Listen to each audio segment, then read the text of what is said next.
Hello. Hi. Hello. Hi. Hey. Welcome to our second stream. This experiment continues. Today we would like to focus on American Truck Simulator. So we hope to discuss the questions that may come via chat. We plan to show you some of the stuff that we are working on. We plan to also show you the current hot topic in the community, our World of Trucks event dedicated to reopening Highway 1 in California. And you may see that there is a lot of people here today in the chat, in the stream. A lot of people wanted to attend. There is a group of SCS developers. We're also happy to once again be hosted with our friends at Gamekeepers CZ, Czech streamers who are quite popular in the Czech fan community of Sims. And in our case, as we still don't have our own studio in SCS office, we took advantage of their kind offer to use their pro facilities for reaching our audience this way.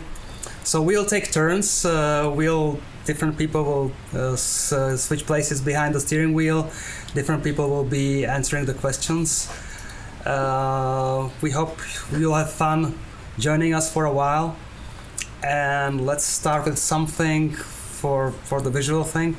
We thought that maybe, as it's currently very much a popular thing, especially in multiplayer, right? We thought we would start with a drive through the section of Highway 1 that currently the community is rebuilding, is cleaning up the landslide in California, just to celebrate the effort, the effort of the fan community. And then we'll switch to the new stuff and to answering the questions. So welcome again. Maybe we should introduce ourselves so that you know who we are dealing with.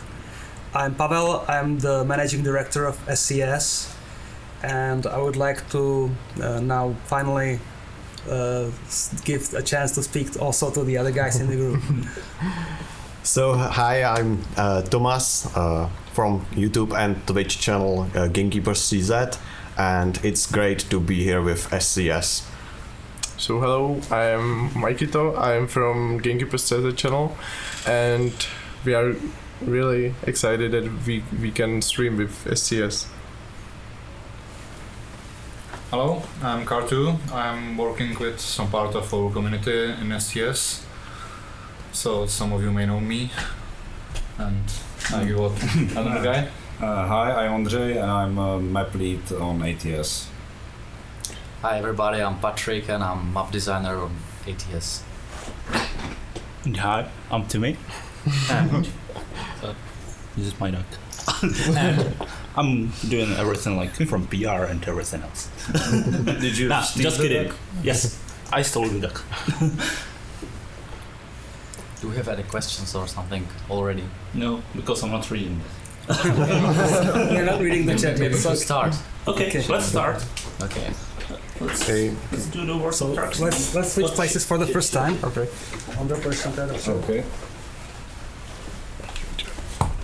Thomas will be doing the driving part. Yeah. Event. Yeah, and I will be answering your curious question. So currently we are in the game, and we will complete the cargo from current event. And Operation Big Sur. yes. So let's go.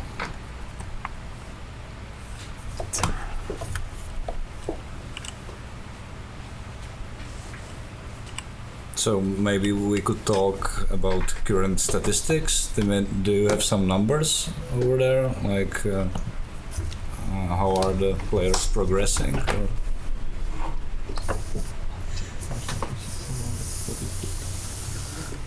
No? Looks like it doesn't. The last number I remember was like 770. Actually, we are way 70,000. past 100,000. Really? Yeah, 110,000. So 1/5 of the quota is completed. That's The amazing. event is going much faster than we anticipated. We thought the community would take a month, and now we think it may take a week. So we underestimated the interest of the event. So good job, guys. Yeah, thank you for your efforts and for joining this event. Oh, and we will record the stream this time, so no need to worry about this. Okay, so since we have no question yet, or Tim is just going through them, I think Patrick can. He was the guy who created the map of the Big Sur, the landslide. So maybe he can tell us something about the process. Or? Yeah, it was pretty funny when basically it all starts when on the map rescale, and Jupiter, the guy who used to be leader of the 3D models, told me that I made the terrains like too slow, too steep, and he said it's not gonna be, it cannot be so steep because it would cause a landslide. And I said no, they have it just like that. And like 1 or 2 weeks after the landslide appeared on CA highway 1. So that was funny that the terrains are really so steep as we have it in a game. Basically, you might remember old content before rescale, and that there was some new content around the landslide. The place where we have the landslide right now was trying to remind like a place after landslide. So I was about to choose. Yeah, we had a discussion about which place would be the best for creating such a landslide, and finally we decided to create it on the place where it is right now, so which should be before the place reminding something after landslide. Yeah. Okay, we can change topic because we already have some questions here, and the first one is addressed on me. What's my favorite part of the ATS world? Of what am I the most proud of? Yeah, because we are finishing the Oregon right now, and the Oregon is the best work we've done yet. So I think my favorite parts are gonna be there, because it's still fresh in my mind, and we are still working on it. And it's hard to pick one particular place, because what's beautiful on Oregon, it's really diverse. The landscape, it goes from lush forests to wide deserts. Yeah, and I think that, of course, the shore, that's the most scenic stuff. So I think the shore of the Oregon is something players can looking forward to, because graphics guys, they really outdone themselves, and it looks really nice. Okay, another question. Will there be the entire USA at the end? We hope so. It depends only on the amount of time and dedication. Yeah, so Maybe I should chip in. yeah. We're actually working very, very hard to expand our company, our team, and American Truck team as well. We have already covered it in our blog and elsewhere. We are expanding the office space, and we are on our way to hire dozens of more developers to the team. American Truck Simulator ultimately should grow, the team should grow to full-fledged 3 teams working on 3 states in parallel. This is still some ways in the distance. We are not there quite yet, but we are already moving in multiple directions on research, on pre-production. So this is not something far off. This is something that will happen in a reasonable time frame. So while Oregon is being worked on, we already have pre-production on more stuff, and stuff should be happening faster than what you were used to. It will no longer be just one DLC per year. On American Truck Simulator, definitely we'll speed up the pace so that we can all live long enough to to survive till we cover the continent. The commitment is even bigger. The game is not intentional. It's not called US Truck Simulator. We call it American Truck Simulator because we don't want to limit ourselves ultimately just to the continental US. We know that we have a ton of players in Canada. We know we have a lot of fans in Mexico too. So we would like to cover also the north and south of the continent, not just the continental US. So that's even more of a ambition and plan ultimately to do it all. So for that we need to really beef up, we need to really grow, and we are working on it as much as we can. We throw anything we can into teaching new people new stuff, finding new map designers, finding new artists. So keep your fingers crossed that we manage this growth and sustain this pace.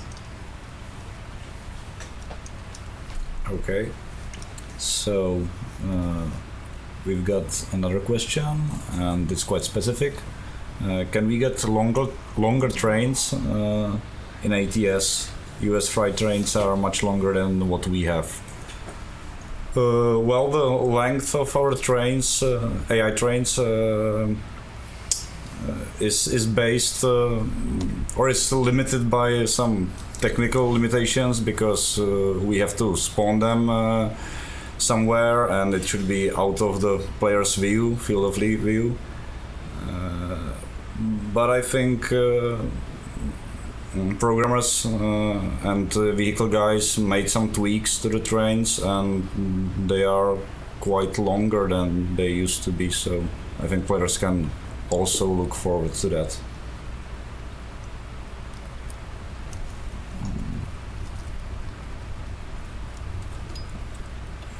Another question is, might California cities along Route 66 get revisited? Well, we are constantly revisiting the old map. We are fixing bugs and tweaking and correcting old mistakes, even adding new content. So there are no concrete plans like revisiting directly Route 66, but players can look forward to some tweaks and additions in the base map.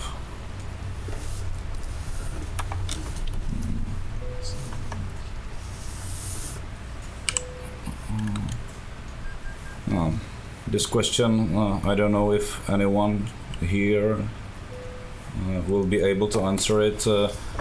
When you will add truck cables in traffic? I know. Yeah, you know. You know everything, so. I know.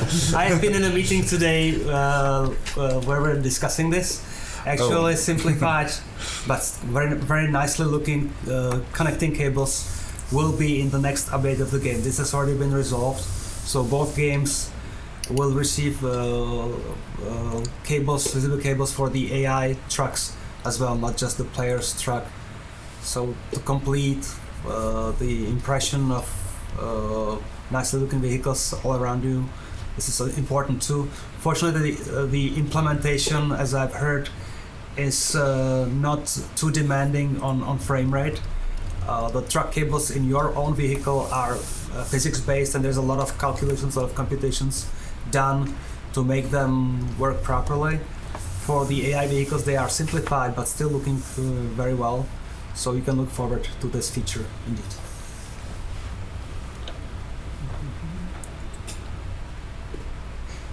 Okay.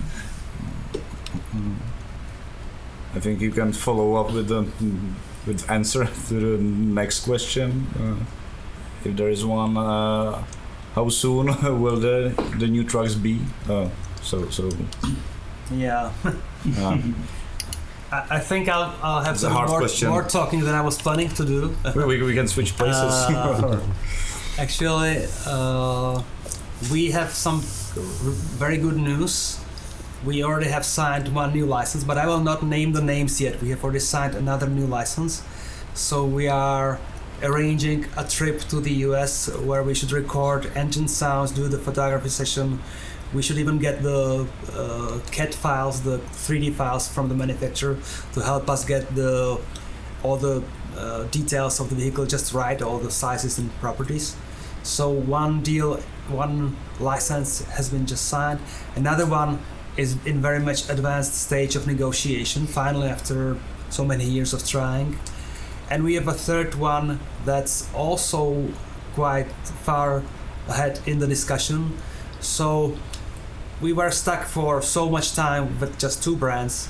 Now we can confirm finally that a third one is definitely coming, a fourth one is almost coming, and a fifth group is also very promising.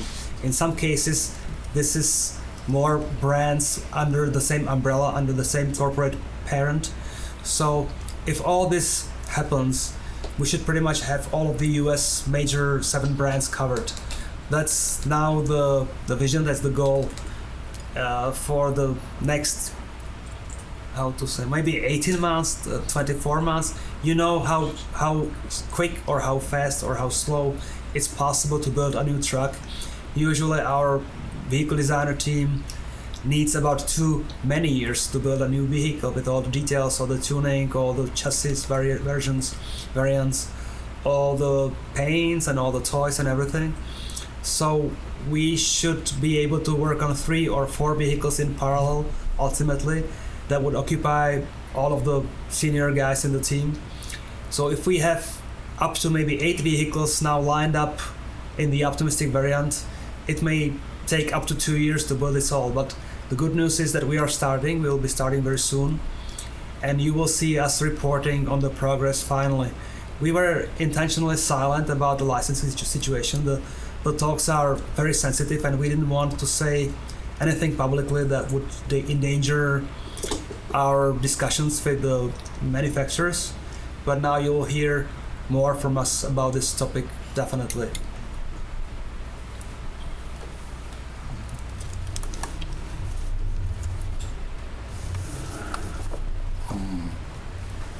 I think that the next few questions are not map related. I think it would be better if you answer them, because I'm here only for the map stuff. Oh yeah. So there's a question about it, like here. The first one. can you add the big truck stops in California and Nevada? It's basically the same question as with the revisiting of the Route 66. We are constantly returning or revisiting the old map and fixing old mistakes and polishing things up. So yes, there are no concrete plans like for doing this, but we might get around it sometime. We are still slowly redesigning the junctions, because at the places we were used to use like old giant prefabs, we switched them into the new Lego junctions, or how to call them, custom junctions. Yeah, custom junctions. Yeah. The one that will definitely be released in the next update is gonna be on the Interstate 80 north of Sacramento. The crossing with Interstate 5 and 80. It's already redesigned and it waits to be released. So you can be looking forward for that. Bit by bit, when we are advancing our tools and tech, we are somehow trying to correct the less realistic stuff. So in some time maybe we will get to add the big truck stops to California. Yeah, you can see us redesigning the Germany in all Euro trucks. So I think we can say that one day, we don't know when, but one day we will polish the California also. Možná na Patrika, ty markingy, to by bylo jeho. Andre and Patrick are there.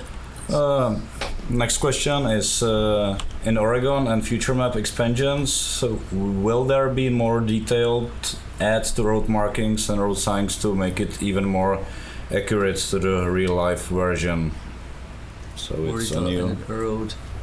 I think our sign system is in constant development, and we are trying to make it more and more true to life. And we are running into many technical difficulties because as the signs get more complex and more real, it's harder to manage them and to create every unique navigation sign. But we are trying to, and Patrick, you can. I read like 700 pages of document called like manual on unification guide signs or traffic devices, and it's very promising with more detailed navigation signs and guide signs, and even traffic signs gotta be more sophisticated. But it's a long trip to reach our target. We are not a sign simulator, but we really want to have true to life signs over the US. It's fair to admit that when we released American Truck, it was a bunch of Europeans portraying the US through their eyes, thinking that the logic of the road signs is kind of similar. We learned very soon from feedback of the community and from our own research that the initial take on our road markings and road signs was not so correct. So the guys did hard work on research, and in the newer states, certainly New Mexico, I think Americans will definitely recognize that the markings are more closer to the proper implementation. We know about our sins from our youth in California, and we are revisiting places bit by bit over probably multiple updates of the game. Yes. You will see us revisiting individual segments of the road, replacing the signs, especially along the intersections, along the interconnections. Yeah. Is the name.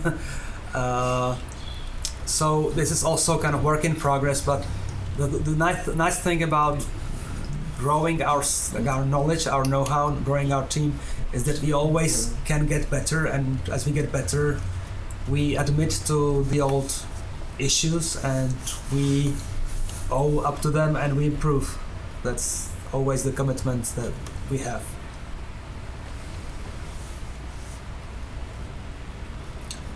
Yeah, and here we have some shout out to DJ London from Truckers FM. So hi. Hello. Hi, Truckers Hi. FM. Hello.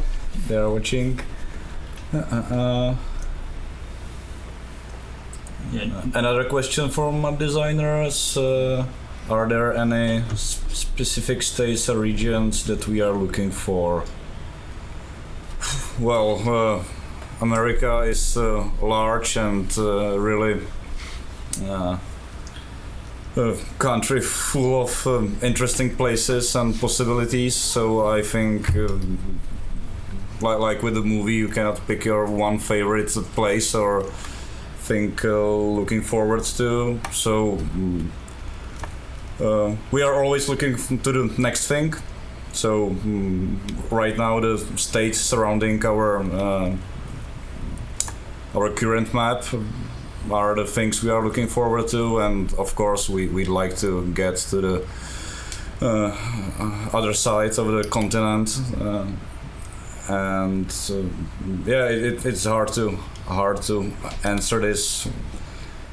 Like there is nothing in the map that we are not looking forward to. And the next question is, when will we hear more about special transports in ATS?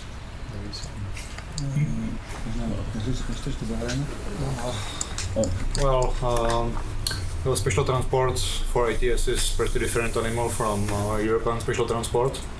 So the team responsible for it is working hard, but we don't have any firm date yet. Maybe sooner, it may be later, depends on lots of new functions we are planning for it.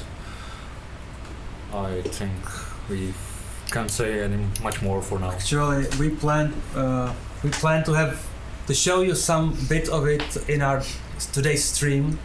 So while we are not committing to the release date, we can show that some of it is already working, and hopefully more of it will work. We'll definitely keep working on it through the summer, and then we'll see how it goes with testing. We have quite packed release calendar currently planned for the second half of the year, so we definitely want to squeeze it in, make it alive through testing all of this in parallel. So hopefully it's a couple of months away from release, but we're not sure yet when it's going to be in a state that we would consider finalized and ready for release. We always try to release things when they are done, not sooner, not later. Another question is also addressed to you, I guess. When we will get to the smaller states in America, will we be releasing them in 2 free states per DLC, or what's the plan? It's a tricky question. This is still a little ways in the future. Definitely some of the states like New England region or places like Rhode Island, they are so tiny that they wouldn't work on their own as an independent economical region to play inside in the scale of our world. So most likely we want to keep each state to give it its own identity in the world, but probably they would be bunched up or bundled into reasonably sized areas to make them worthwhile for release and for playing. But for now, the states are the size is suitable for releasing them one by one. Texas will be a little tough to do. Texas is quite large, so that may take us a lot of time and effort. But any other states we are looking at right now are close to the size that we have already experienced with, so we can release them for now one by one.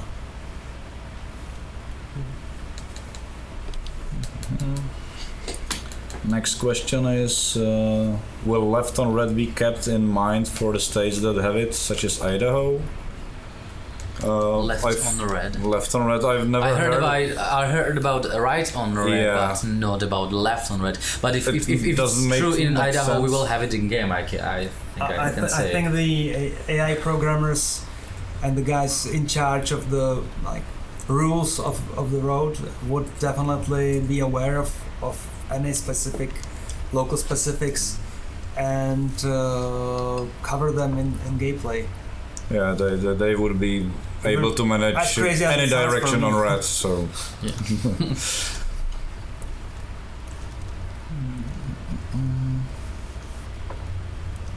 But it's still based on research. I think we are still reading the forums and discussions about our games, and sometimes we learn from that. So if you write some topic about specifications on the different states, we will catch it and we will most probably have it in a game if we would know it. That's the most important, to know it. Okay, now there are 2 similar questions with a different topic, and it's cabin accessories and ATS. What about them? I think accessories. people are really thrilled about the there are excavator plush toy. So Well, there are multiple angles to this problem or challenge. First of all, was when we were researching and reading up on what's legal or not legal in the cabin of a truck, we were scared of the legal limitations in cabins of American trucks. That supposedly the police or any legal bodies enforcing that the drivers are legal in the cabin are quite harsh on junk in the cabin. In fact, even the dashboards are designed so that there's no place basically to put standing toys easily into the cabin of a truck. Unlike European vehicles where there is usually some flat surface to put a can on or a cup or a toy, there's not so much of that close to the windshield. So we were struggling with, do we have enough space, or do we have enough legal justification to put toys that would be put on the dashboard? So what we dared to do were a few hanging things, as you've seen through the various rewards from events. But we were not sure yet if we should really put a lot of material into the cabin. That day when we dare might come though. The other aspect to it is that as the game, we have to admit, as the game is not feature complete when it comes to the number of brands, number of manufacturers involved, I felt kind of shy for pushing a lot of auxiliary stuff, a lot of add-ons on top of the base content when there is still not enough of the core content.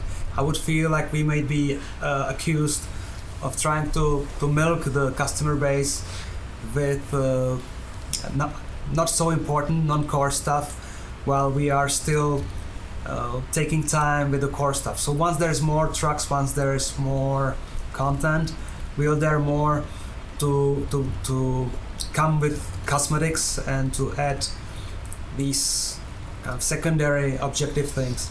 If there is a huge demand for it, if we hear a lot of requests coming our way, we may reconsider, but we were really postponing on this cosmetic stuff until we have more of the core content to feel like be more justified for putting it in, rather than being in a hurry to ask you for paying, even if it's not so much that we ask for, to ask you for paying money for extras when you're still waiting for what we are committed to give you as the core content. Okay, next question. This one is interesting. Will Oregon's or further out New Jersey's lack of self-serve gas stations be referenced? Well, we obviously know about this, and we had few discussions about how to tackle this issue, but in the end, in our game, the visit of the gas station is kind of abstract, and right now in Oregon we have no concrete plans to make any changes. It will function the same as in the base map. So, but in the future, maybe.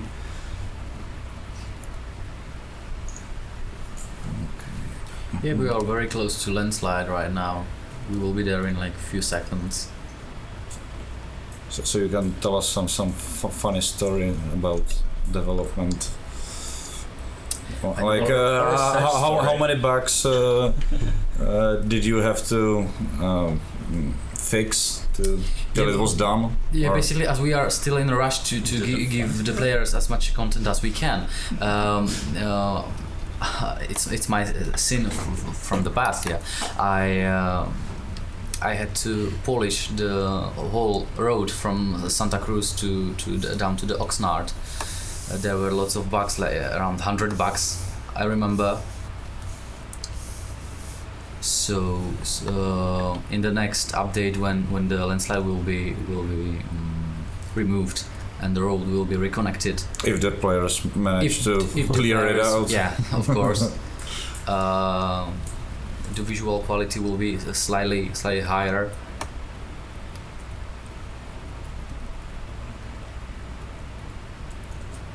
I was thinking about how the players would see the surrounding about in night. So we were thinking about, do they have lamps or something like that on landslide? Do they work in the night? Because I was not sure. Nobody wrote anything about that. There are usually some lamps on the building sites, so I guess it won't be different. But we had to make it work. We had to make it work, yeah, and we place them there. yeah, there are some lamps. Yeah, we gathered various references. We saw some drone footage from the site, and It's the best guess we managed to get. so it would work in our game and gameplay wise. So it of course is stylized and not fully in 1-to-1 scale. Oh yeah, this is gonna be tricky maneuver. Yeah.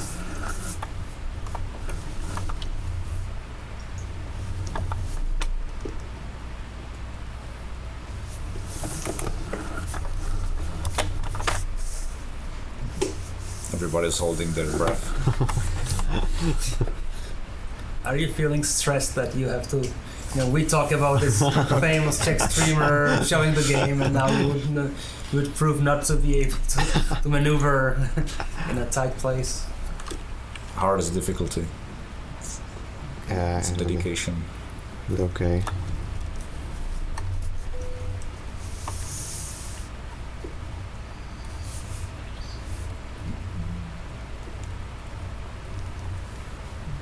Yeah, and in the team of the Big Sur event, I think it was our most complex event yet. Yeah. Because it involved a change in the map, paint jobs from graphics guys, lots of tweaks from programmers, implementing it with World of Trucks. It's the first community event. It's the first shared goal event for the community, and it's way more popular than we anticipated.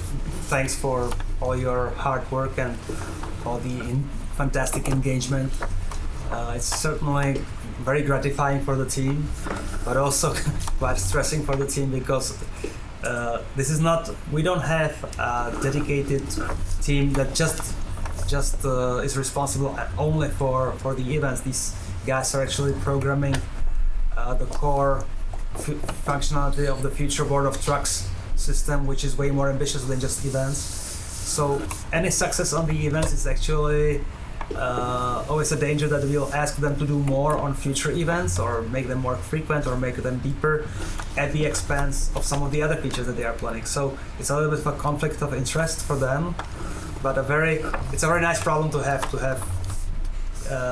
always interest from the player base, to have people praising our work. That's very, very nice situation. So for the future events through the rest of the year, we'll see if we can convert any of the planned events into being shared community goals once again. But we will want to hop from American Truck to Euro Truck again. Then we'll have something unique for Christmas for sure. So I wouldn't reveal yet any secrets, but there will be more cool events for sure.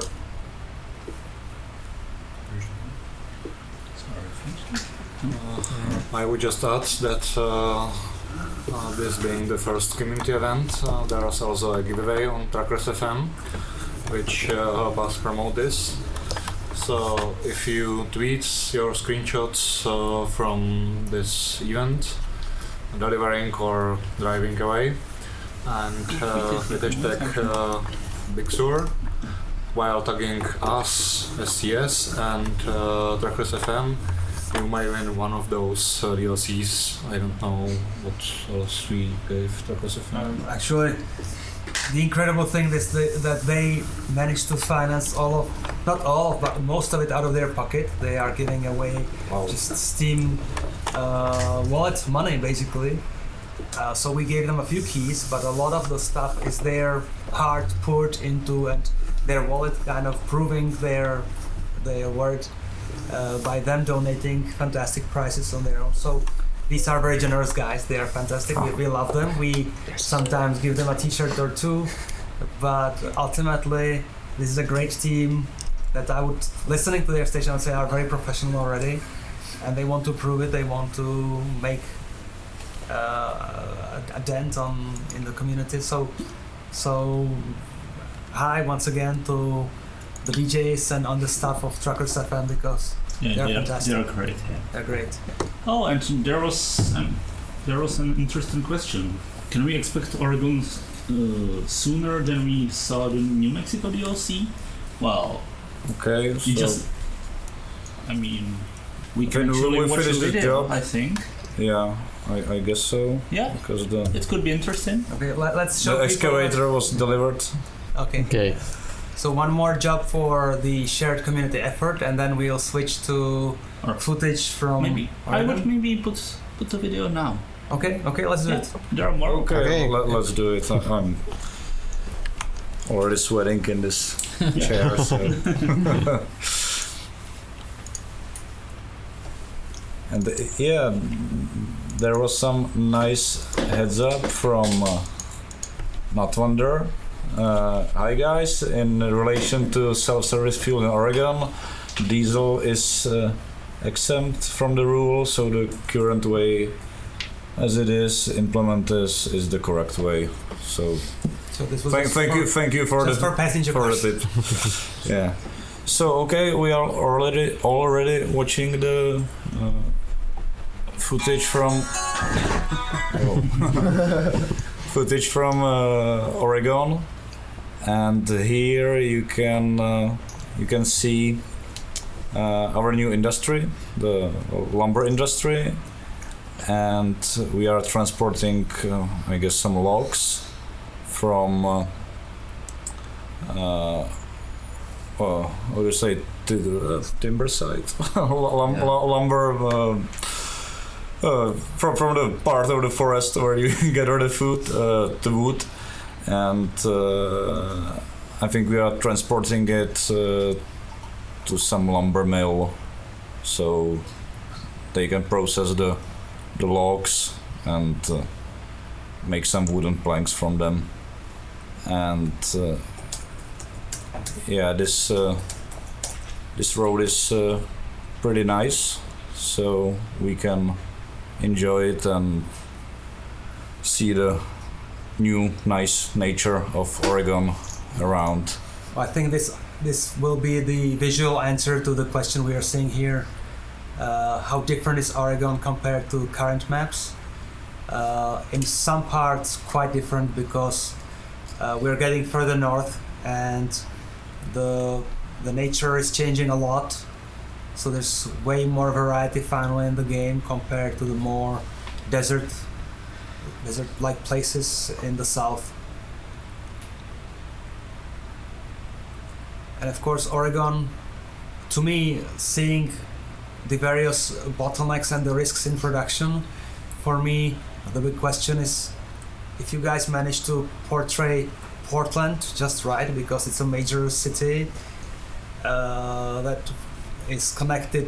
It's quite on the boundary of on the river next to Washington State. So all the vistas, all the visuals will be complicated there. Mm-hmm. So ultimately, this is going to be an interesting topic.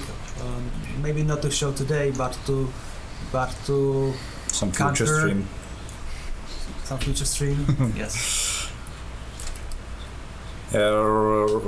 In this video we will focus on the nature and new rough roads, because players were asking that, or they were saying that the smooth highways are quite boring, so we listened and added quite a few forest roads, because forest industry and lumber industry is a big thing in Oregon, so you can look forward to that.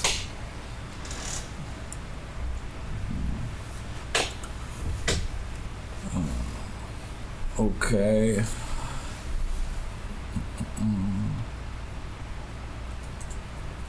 think I'll answer another question while we are driving through the woods.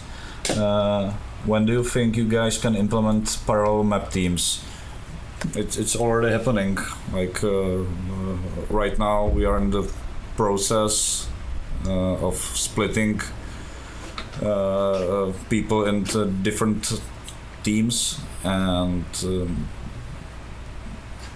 I think we will be able to work on parallel stuff.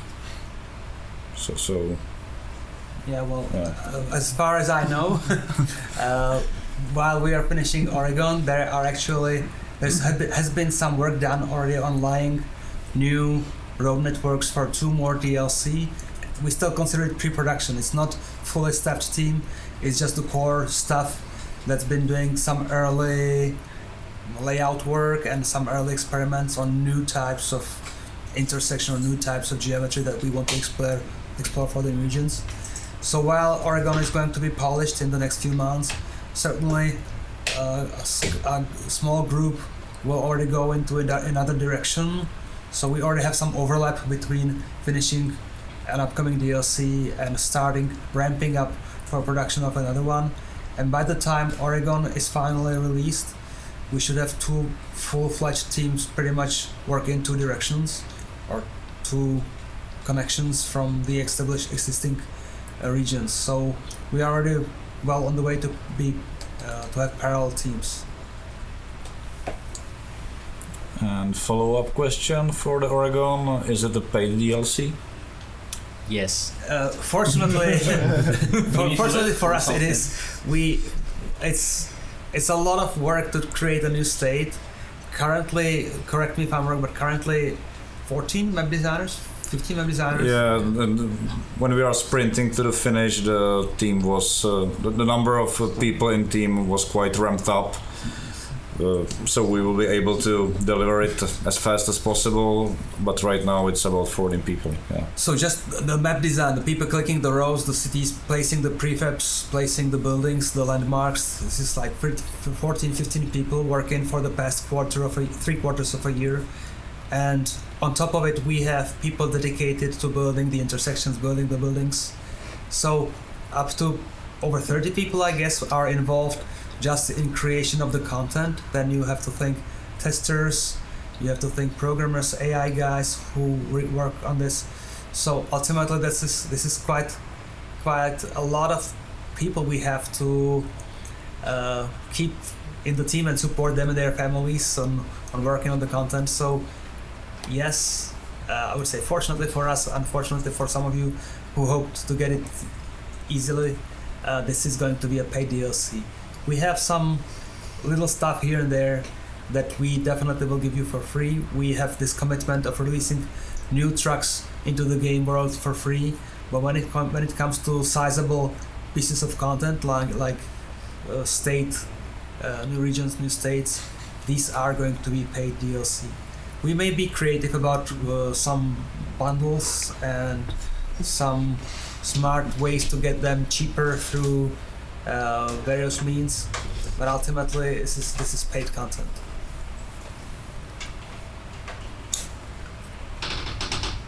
Okay, so yeah,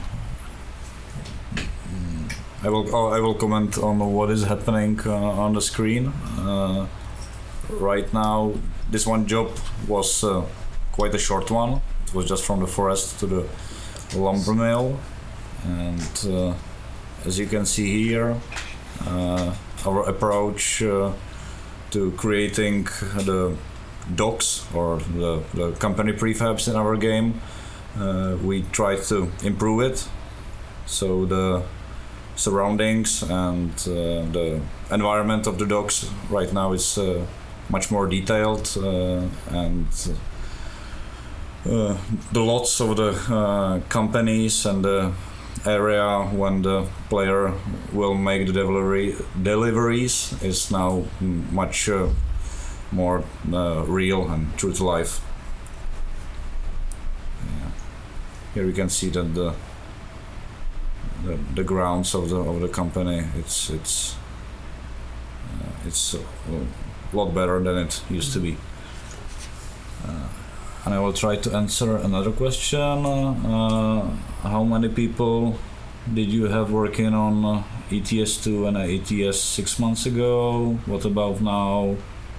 And how many do you plan to have 6 months from now on?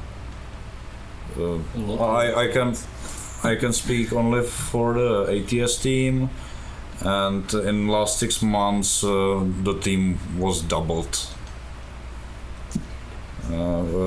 Oregon started with 7 people, and right now the 14 are finishing it. Yeah, well, it's fair to say that some of the newbies will need some training and a few months of just experimenting before they become productive. So it's not automatically doubling our proficiency or efficiency. At the same time, it even takes time from the seniors to educate the newbies, but it's an investment into the long run to grow the team size, to grow the experience. This way there will be more growth. Basically the company is now about 120 people, 125 even as of now, plus some external contractors working from us, even from abroad. Maybe up to 150 people currently contribute across both of our major projects, and the split is about half and half, 50-50 basically between the two games. It's not so easy to claim that some of the particular positions are dedicated to just one game. We have programmers supporting both projects pretty much equally.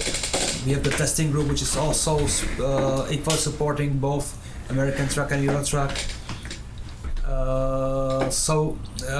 Just the core production team, the core group of people making the content is over 30 for both projects, and the rest is basically creating new gameplay, programming it, testing it, doing any PR activities, new tools for us content creators. So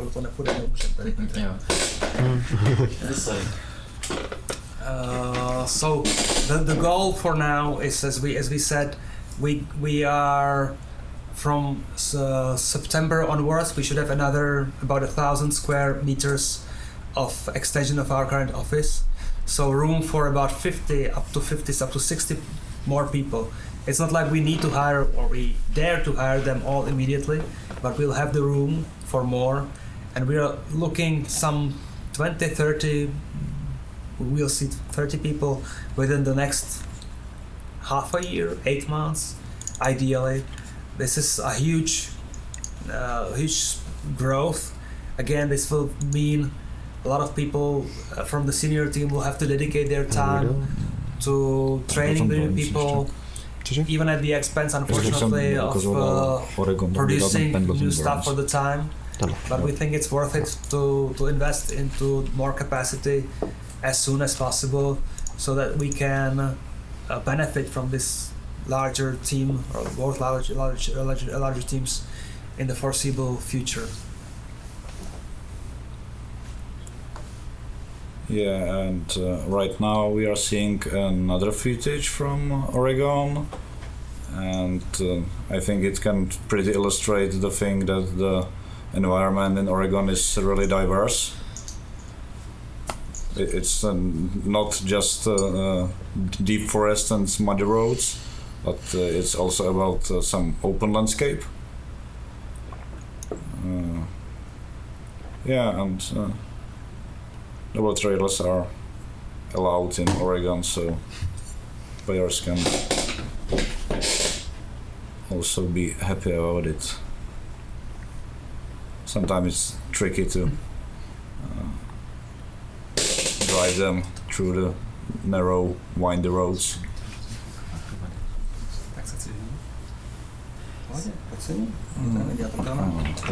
Okay, trading places.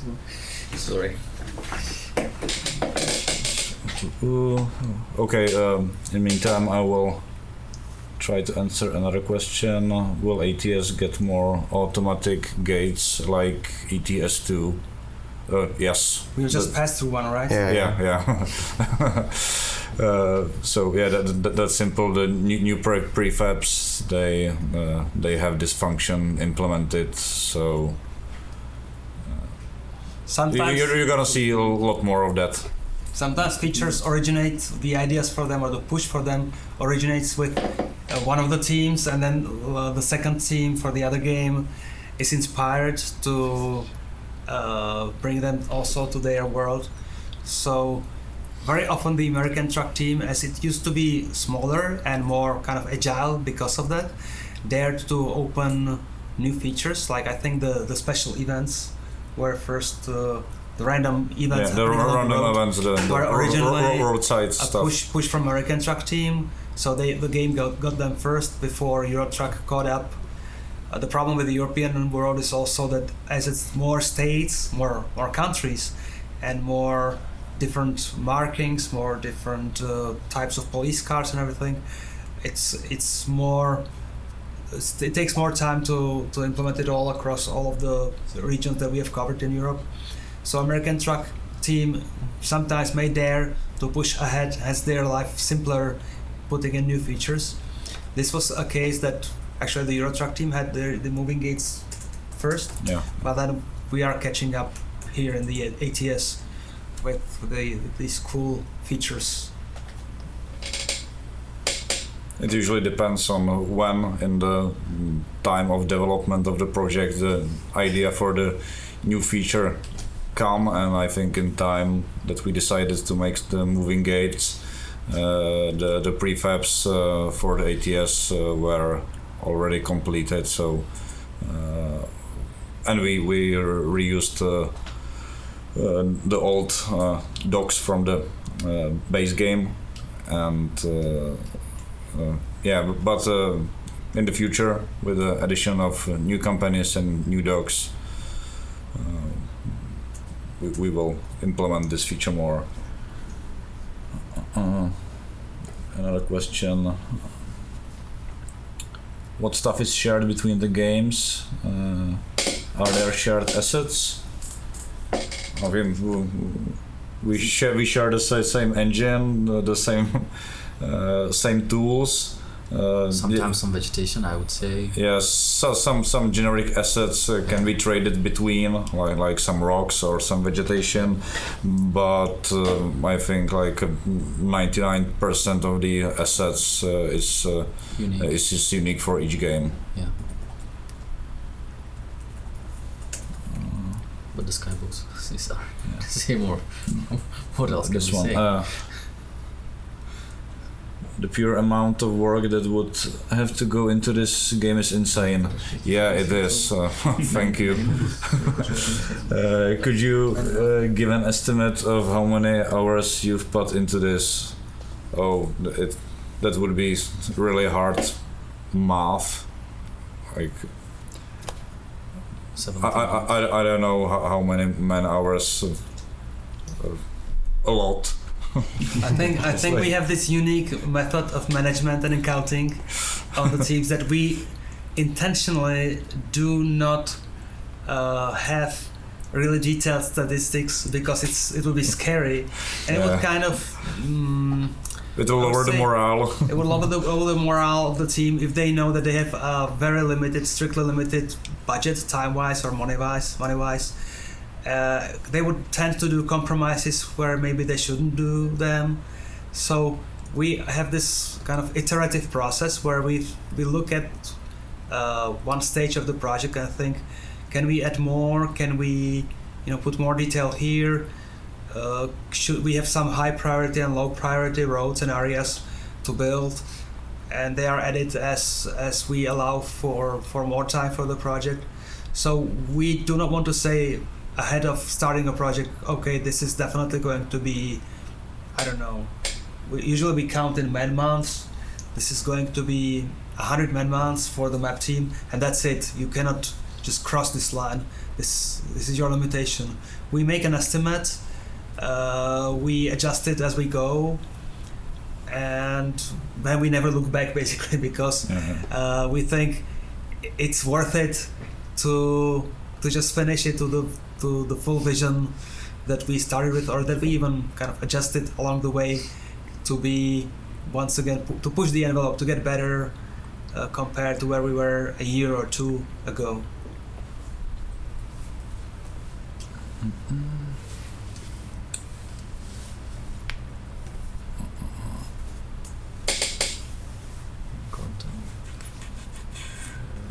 It's the same question about the will we have more content for all the states. I think we already answered that. Yeah, there's gonna be some content. I won't spoil anything. I think you're gonna be surprised. I think in 1.32 you already have something in the other states. We added the in the last update we added the Yosemite Park and US 84 connecting some cities in New Mexico. And in next update you can look forward to 2 new roads, and they're gonna be quite long, so it's gonna be great.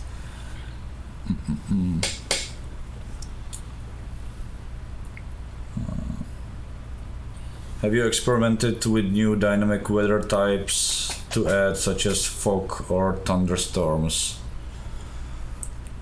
There were some tests with sandstorms and this stuff, but this is a hard topic. The dynamic weather. I would say that I would reveal that just recently we have established a dedicated position in the company for skybox / weather kind of research experiments focus. It's not like it's going to be immediately bringing necessarily some major changes, but this is something that was a little overlooked as we were pushing for more trees, more rocks, more buildings.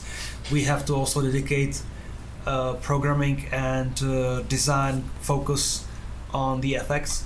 So we are looking into it. Fog, thick fog especially, is high on my own personal wish list, because I think it would bring more interesting, change to the established formula. So definitely guys will look into this one.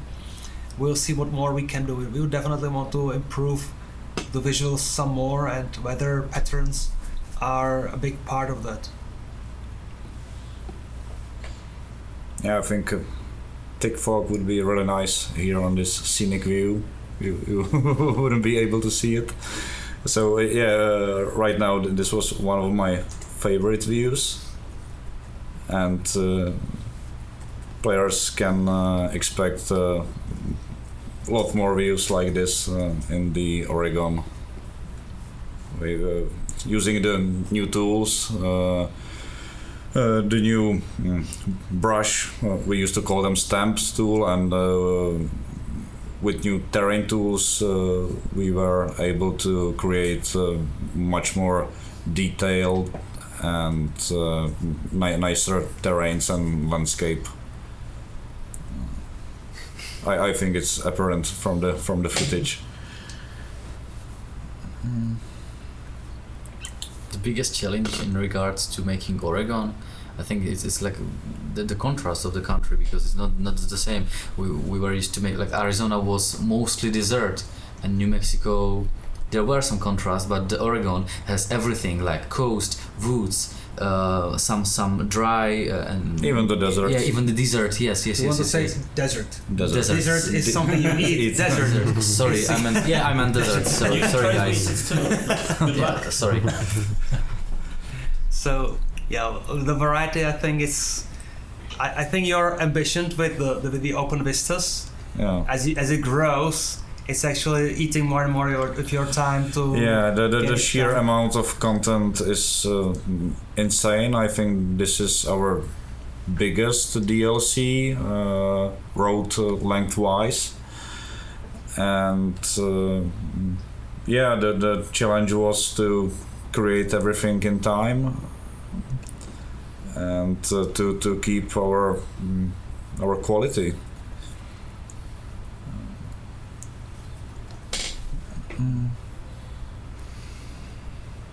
Is Washington the next DLC? It's definitely on the list of where we want to be next. Logically, it's definitely one of the places where we have started some pre-production, but we would like to only reveal the next DLC after Oregon is finally done and dusted.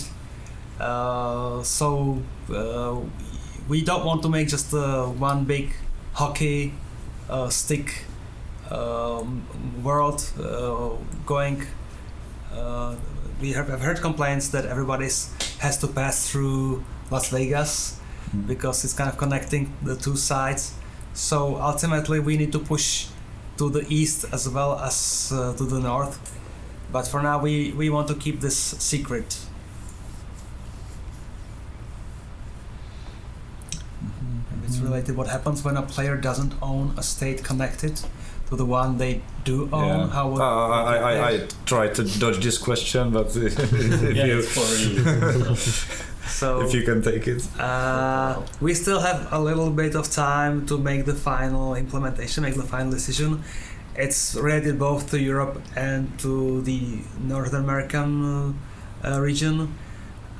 In Europe we can still, as you may remember from our last stream, in Europe with the Baltic region we may still connect it by ferries, but here we will end up with holes, with these connections between the new states and the old ones. We'll probably implement it through some gameplay element that will end up teleporting you and your truck across the regions that you are lacking. Of course, we would love for everybody to purchase all of the stuff so they don't have such a problem, but we have to be ready for people just buying their favorite state or states. As the game will be growing, some people will be just concerned about the Rockies or the Southwest or the North. So this is going to be a problem for us to balance everything so that you can play individual states or you can play individual regions that are disconnected. So we will have to resolve it. That's a task that we'll have to tackle reasonably soon.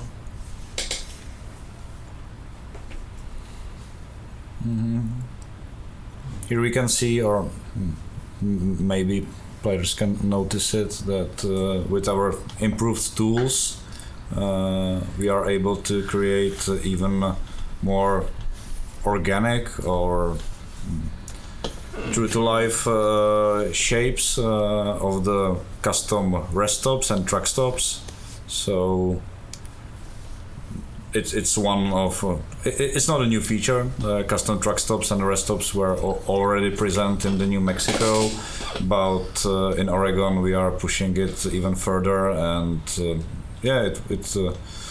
it would look nicer and more realistic.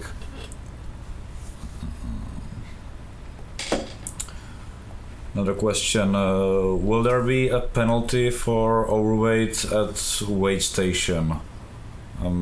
Right now our game doesn't support breaking the law this way.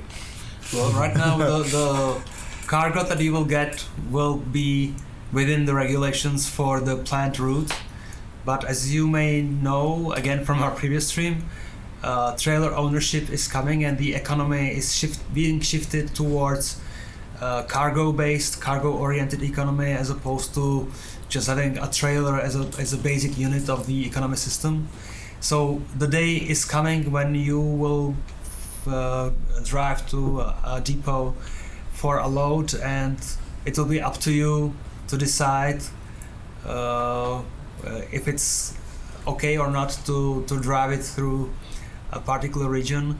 So not for now, not for the foreseeable future, not for this year, but such a moment will come when you will be weighted, and it will not be just a formal trivial thing in the game, but when it might bite you that you have underestimated some regulation or legal requirement.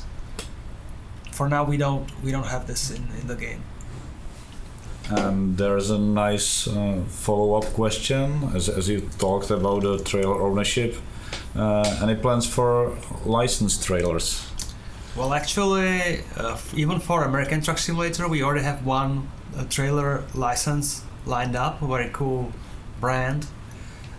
So this is now on the kind of production pipeline for future releases. I don't think we can squeeze it into this year's release schedule because there's a lot of work ahead of the vehicle team. We also need to grow the vehicle team. We need to grow everywhere we can. But we have one license for trailers lined up that will complement the kind of no-name trailers that we have in the game for now.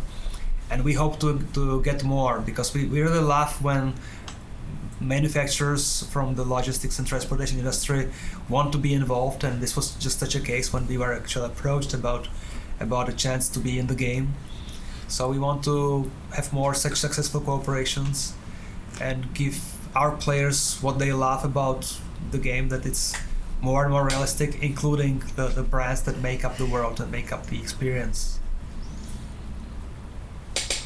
Can you make US state paint job DLCs? Yes, we can, but as Pavel already said, we don't want to ask for money for paint jobs at the time when we don't have filled the basic content. We are holding ourselves back when it comes to paint jobs because cosmetics, we think the time for cosmetics will come. Yeah. Also, if we were pushing for now for paint job DLC, the state-oriented paint job DLC, we would only be making a part of the players happy if we were just following the states where we have already produced the map content. Of course, people on the East Coast would be a little bit upset about getting even less attention. If we did implement some paint jobs from the Midwest or Eastern Coast states, then people would be kind of surprised that we give them the paint job before we give them the states. So there is no good solution to this, just to kind of keep ourselves kind of in control or in check from not pushing too hard on the cosmetics. We think about some like thematic DLC like we do for Europe really slowly over the next year or so, not to push too hard again on releasing just cosmetics, but state paint jobs will probably come in a few years, not now. We see a lot of activity happening on the workshop anyway. People create fantastic paints for the modding community. It's incredible for both games. So for now, we hope that you can survive and live without state paint jobs, as we want to really focus on the core content stuff. Yeah, and I think here we are getting closer to the end of the delivery, and there are a few things. If you can new things, if you can spot them, I think they will be visible here. If the driver will turn his head, but I think he will in the next few moments. Huh. But I guess he took the wrong turn, and now he'll have to get back. So it's nice opportunity to see the city, because originally he was heading to the farm. Maybe he tried to show us the local vistas. Oh. Okay, and in the meantime, another question: will you guys add more road debris for random events? Yeah, I think the random event project is it's constant work in progress. The asset and graphic team is constantly adding new stuff. So yeah, there will be some new events in Oregon.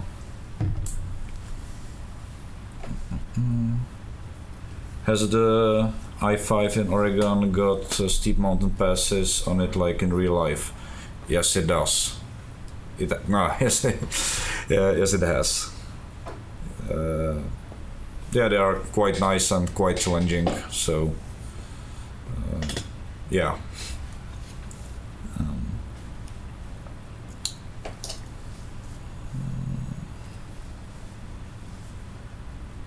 There's another question is again more to Pavel. SCS software, you are talking about regulation. Have you thought about adding in-game documentation about the rules of each state so we know what is allowed? Took me long to realize why the limit in California was 55. So it's more about the... yeah, well, the regulation, not just American truck, especially Euro truck, where even though this is supposed to be a unified Europe, but actually there are so many different rules and little differences in traffic regulation.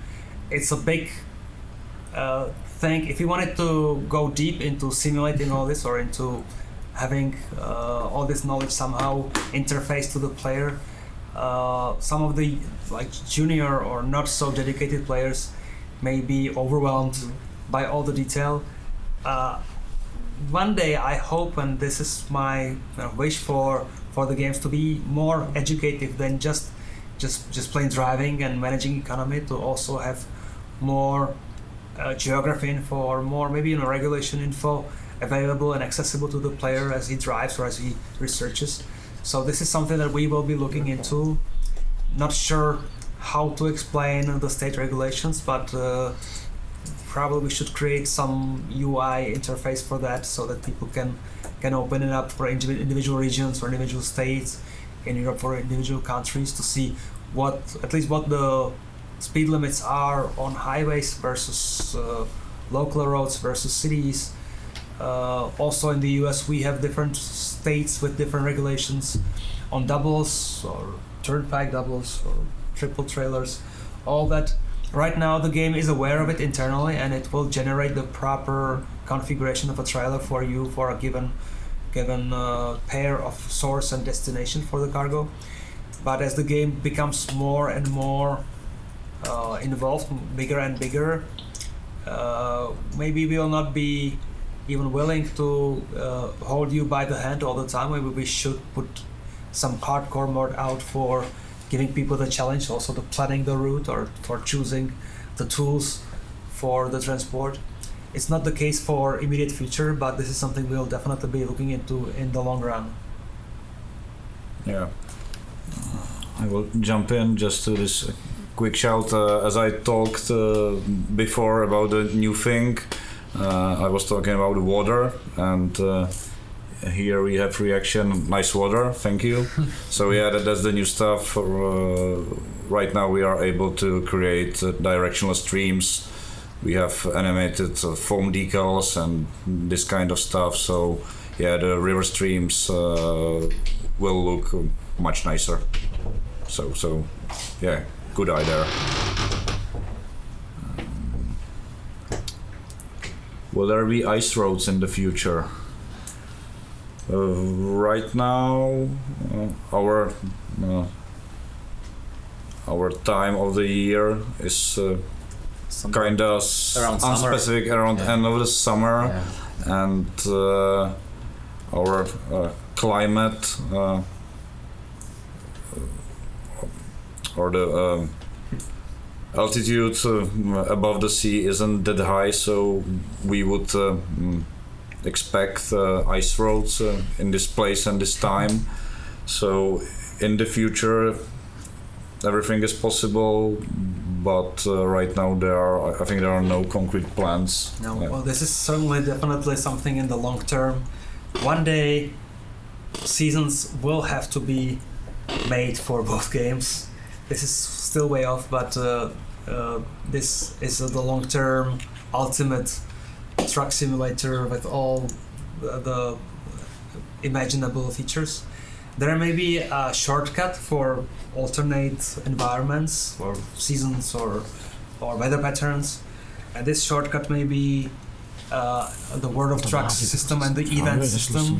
We may be able to put up events that are out of the normal content, that are either changing the content temporarily, like we do with the landslide removal, that we touched up the map and did some change to it, or there may be in the future events of a very different kind where we would have a unique, smaller but like customized piece of the world for our players, where they would be facing a particular challenge, and that may involve other regions, others different scales of the map world compared to reality, and also possibly snow or crazy weather.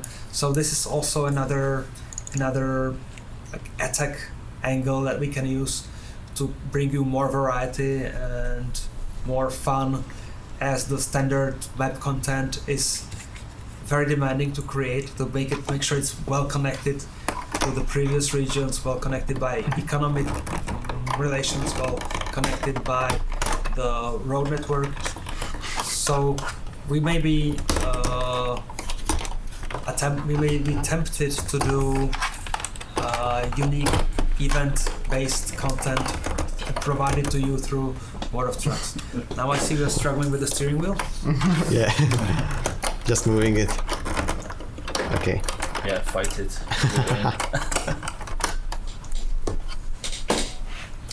Okay, so I think we will show another content from Oregon maybe later, and right now Another challenge. Another challenge, and I think someone can change me here in the hot seat, because you are speaking a lot more. Not yet, but right now it's the best time for the transition.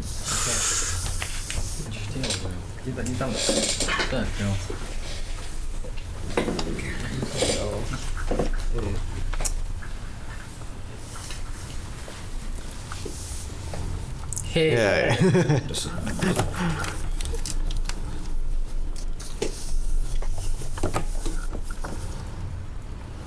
So, next question. Our thoughts on weekly events challenges. It may keep the player base busy and active. Wow. The current event took a lot of work to orchestrate, to make the content, to babysit the servers, to change.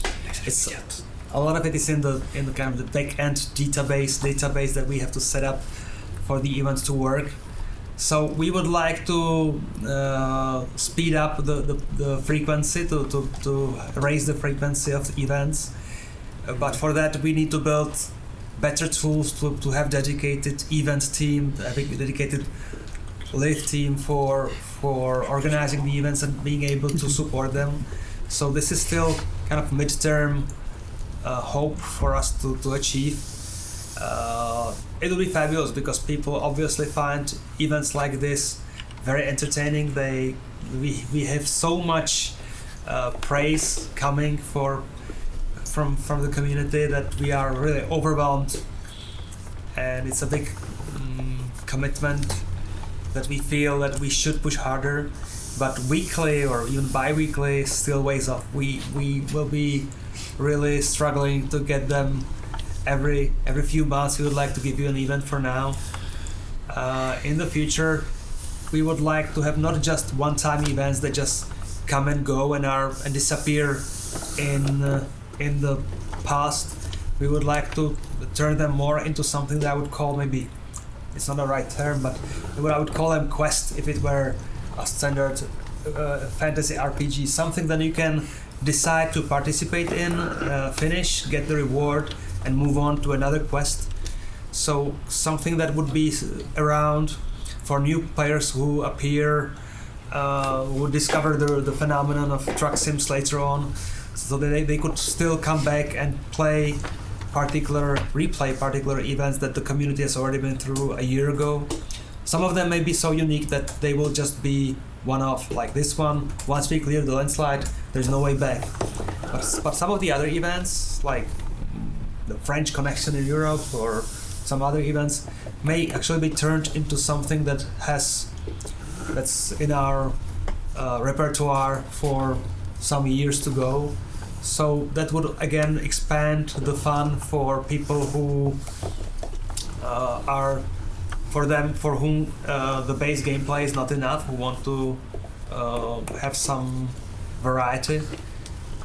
But coming back to the question, a weekly event is still something out of our dreams, I guess. This is something that maybe the frequency will grow to once a month, maybe in a year from now, or maybe 18 months from now. And as we get more experience handling this, managing it, setting it up, doing enough events to be able to plan for them even easier and have enough team capacity for that, we can dare to raise the frequency. How about dirt and visual damage on in-game vehicles? I think that was a question of licensing. You don't want to show damage on some trucks. Of the manufacturers, and if it was just one, but some of the manufacturers just do not want to show their vehicles damaged in any way, and have this placed all over the internet. And this is a limitation of our licenses. So too much of a damage is not very likely in the foreseeable future. However, we were repeatedly thinking about implementing some sort of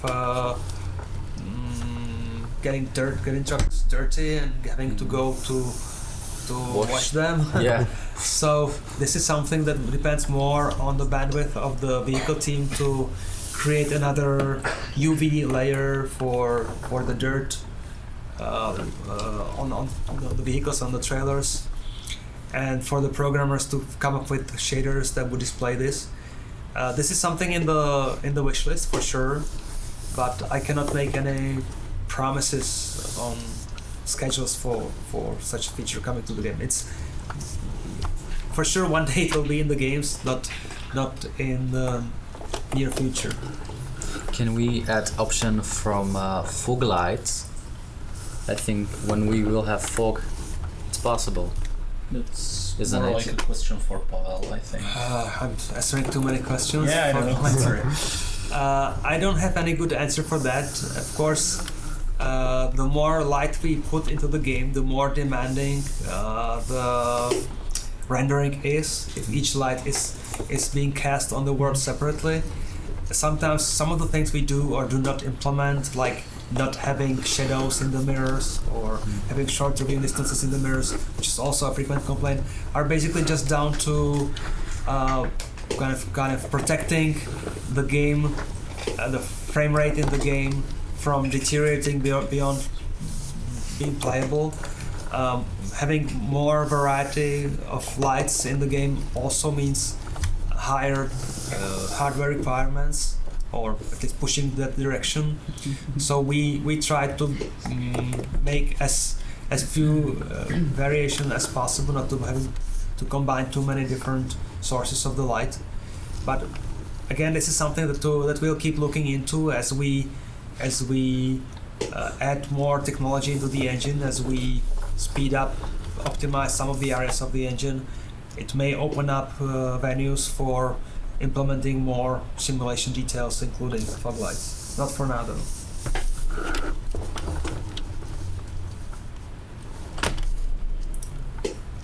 Steampunk DLC? What's Steampunk DLC? Did we release it as a part of some sort of It reward? was like before the release, for joining the group. I don't think we will ever release it. Sometimes. Sometimes we do. Like we have this. This was before the release, so it should maybe stay really as an exclusive. Can we keep things? That's really a bit hot debate. Can we keep things exclusive forever? Like, if you are, like, when the game was released, like 200,000 people have the paint job already. So okay, so let's leave this question. I'll leave this answer open without an answer. Sometimes we are really bombarded a lot by players who came later to the experience, that it's unfair for them not to be able to obtain a piece of content because they love to have it all, and we keep it like inaccessible completely.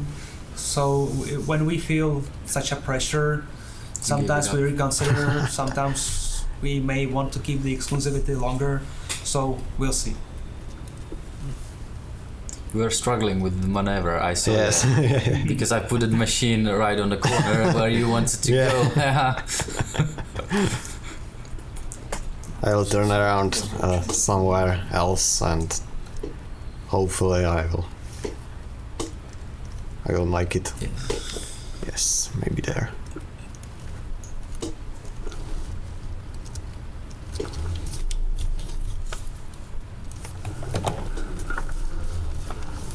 Okay, and unfortunately I have to leave, so bye guys, it was nice answering a few questions for you, and Patrick, I think he will be able to show you some other footage from the Oregon and to say something about it. Okay. Yeah. Have a good night. It's already 8:30 in the evening here. Yeah, thank you. So we are getting smaller again.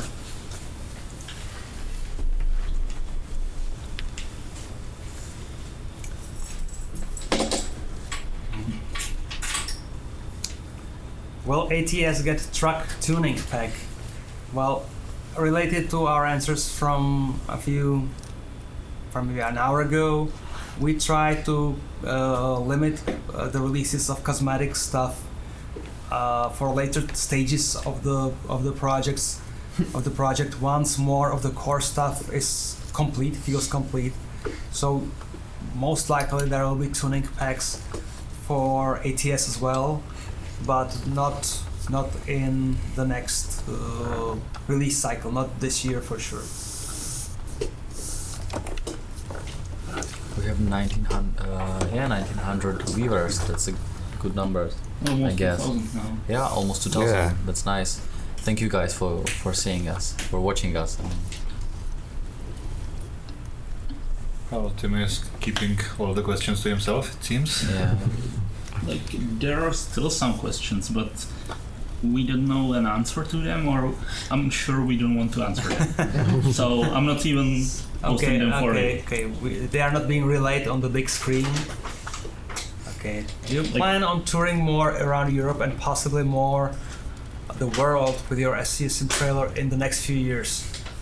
Well, the sim trailer, it's still kind of a beta of the possible vision. We gave it a try with the buying the shipping container and building the sims into it. For now, the crew, the SCS on the road crew, is very much busy with the commitment we have already made to tour Europe. I don't know if you recall the calendar. This weekend, our crew, they're already on the way. Starting Friday, they will be at the famous Nürburgring race circuit in Germany. Then we have some more destinations in the calendar.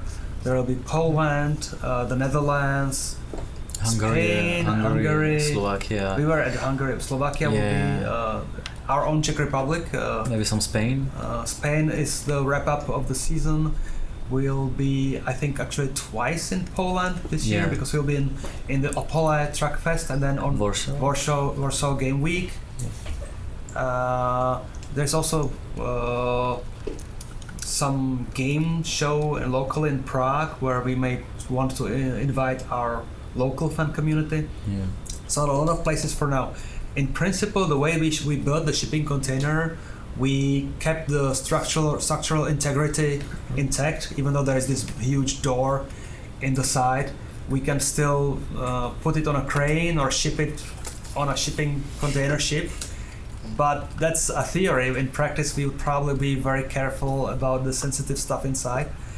There is discussion that if this experiment with touring Europe proves worthy, if it can help us gain or raise more interest from manufacturers, from the industry, bring us more contacts, bring us more friends across the industry that will help us with their expertise and with their licenses. So if this looks very promising and very fruitful, that may be an inspiration for trying to repeat that somehow in the US or in Northern America. For now, unfortunately for the next year, for sure, we are not in that position yet. We'll have to gather the data from this season, think about it hard, and then the next year we may adjust the plans or we may grow our ambition.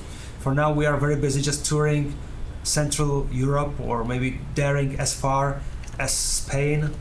But really, you have to realize that the sim trailer is attached to a sim truck and the real truck, and the real truck has some very tough speed limits imposed on it on most European highways.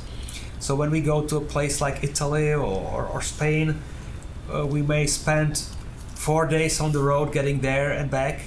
So we are not able to do back-to-back weekends for various events. We have to always reserve some time for the trailer to travel.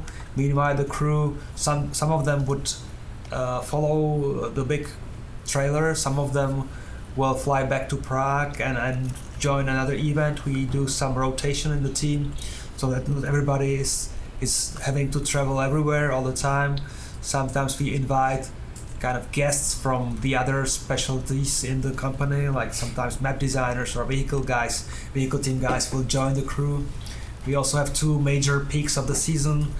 The first one is the biggest European games show, Gamescom in Germany. The other major event, it happens to be again in Germany, is called IAA. It's the biggest transportation industry show in Europe. It's held every 2 years, and we want to be there, so we'll be in Hanover. I think it's October time in Hanover at the IAA. So this is a very, very big show, and it lasts, I think, over a week. The show is held for multiple days, so this is going to be quite a drain for the team. So a lot of places to go, pretty much full calendar until like December. Then through the winter we would probably be parked somewhere safe and somewhere reasonably warm. And then the next season will be planned only once we are finished with this one. Yeah, the CS trailer question. I think it goes both for ATS and Euro Truck Simulator 2. In ATS trailer? SCS trailer. Or sim trailer, if we are putting it in the game or not. There is some thinking if we should. I've seen it in a mod, but if we should implement it ourselves for some event or some gameplay feature, we are looking into it. We are not making any promises. We are looking into it. I'm reading something that's not a comment, or that's not a question, but it's a very nice comment. Thank you for everything you do for us. Great work and wonderful games. Greetings from Germany and the best wishes. Thanks a lot, Dankeschön. Dankeschön. We try really hard. You see, we try hard to grab great people for the team making these games. We try hard to show you the stuff as much as we can through the blog and social media, and now even streams, YouTube videos. We try to make ourselves accessible and available to you by going to places. So thanks for your support, thanks for your loyalty, and we'll definitely raise the bar again, and we'll be trying even harder with more time, more people, better tools, better engine, improvements in the engine. All that is still being put, a lot of love is poured into the games, so expect more from us. Timmy, can you please scroll down the questions, because there was an interesting one I wanted to answer. Oh, which? About the layouts of the cities. Yeah, wait. Oh, I could just remove this. Yeah. Yeah, scroll it down. Yeah. There you go. Yeah. How do you decide on the layout of the new cities? Do you make decisions as a team, or is there a lot of freedom for an individual map designer? By the way, I love Albuquerque. Thanks for this question.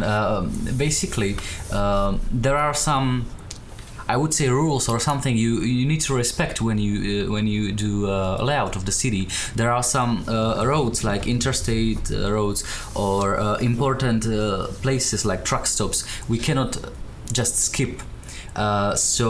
First, in Albuquerque it was, I think, very clear, because it's a crossing of 2 freeways, the Interstate 25 and Interstate 40. There were many options. those two freeways just needed to be there, and the guy who did Albuquerque did it mostly by himself, but we helped him at the end because there were some issues with performance. In the end, the junction in the middle of Albuquerque was kind of issue because from the top floor of the junction you could see whole city, you know. So it was a lot of work on optimizing and stuff.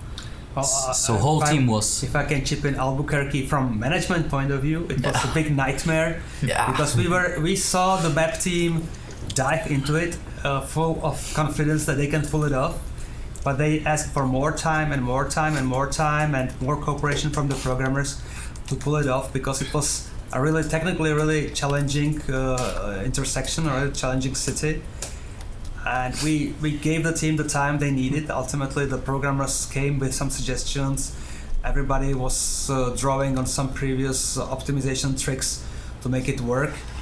And it's a fantastic looking intersection with all the lights in the night, and it's something that we very much hope not to repeat, though. The nerve-wracking experience of waiting for this to be finalized, and that's why I was mentioning a few whiles ago the city of Portland, because the city of Portland is quite a challenge. The way that the kind of the geography of the city dictates the features that we have to have in the game, otherwise it wouldn't be a good portrayal of the city. The bridges and the features we want to have in the game from the city makes it really a challenge, not necessarily a nightmare, but quite a tough challenge for the map team. So once again we are revisiting the city with a committee that looks at the stuff under construction in progress and that advises on what we can or cannot or should not afford or should avoid, what risk we should mitigate. So these situations will inevitably repeat as we try to be more and more realistic. It's the same for the European team, it's the same for the American team. I think big agglomerations like Seattle or Madrid or St. Petersburg or you name them, the big cities that are some way still ahead of us, but that we are already discussing informally now, are putting a whole new level of challenge for us, because the density of the content in a big city is much higher than it is in the open terrain, in the open world. And we have to cope with it somehow. We have to deal with it. We have to make a lot of tricks, a lot of simplifications in the further distanced objects compared to what we can afford in a region like this. Yeah, but sometimes the big cities are more comfortable to work with, because you can cut the scenes from themselves. Like the small city brings different kind of problems, and also the big city brings different kinds of problems. But in the small city, you see everything in one scene because it's like everything is together. That's why we really try to sophisticate the layout of the big cities, because it's a key to be successful at the end with the optimizing and finalization.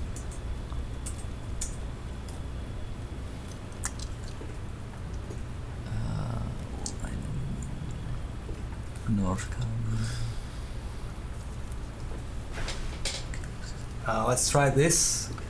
I know this won't be read. Well, it is being read. I know this won't be read, but greetings from North Carolina on the east coast of the US. I love your guys' games and product you guys produce with amazing quality. I've been playing your game since 18 Wheels of Steel, and Pavel, how you have grown the company, I want to say congratulations on your success. Thanks. It's not just my job, it's the core group of about 10 people that were with the company in the early years is still mostly around. So it took a lot of nerves and a lot of tears and a lot of stress on us to survive the early years. once Euro Truck 2 was released, things were suddenly easier because we somehow managed to hit the right magic, the right balance between the visuals and rich gameplay after many tries before, after many years of learning the trade. Now we are a reasonably stable company managing to grow, so the challenge is different. The challenge is, can we somehow survive mentally the growth? Can we organize the team so that people stay motivated, that people stay focused, that we still follow the same formula and do not go like different mental directions in the production? It's an incredible journey for me and I hope for most of the guys in the company. It's a very satisfactory journey through the years, and seeing the most recent creations of map teams as well as the vehicle teams in the past year or the upcoming stuff especially, it's very gratifying that somehow we bootstrapped this from scratch, from nothing, with no outside investment, no money borrowed from the bank or investors, just bootstrapping things from zero to a company of over 100. So ultimately we have to say thanks to our players, to our fans, for making this possible, because it's they're voting with their wallets to make this happen, and they are supporting us through the years, and we just hope for them to stick around, to stay around for some more years, so that we can bring the ultimate vision to the complete state that we all hope for. There was another question I see pretty often. More complex random events. I don't know how is it right now. It's something we definitely plan to have, I think, like the Wishki, like the closure of roads, when you need to take the way through another road to reach. The hope is that there will be more visual variety for randoms, but as well as more kind of richness of what can happen to you, including some detours. This is something that we plan in the long term, but basically just as any feature in the game, once we open up something, it's a commitment to keep pushing in the long term. So just as random events will evolve with more variety, the same can be said about special transport or any other stuff. There will be more of it. As the world grows, we have to support it in the new regions.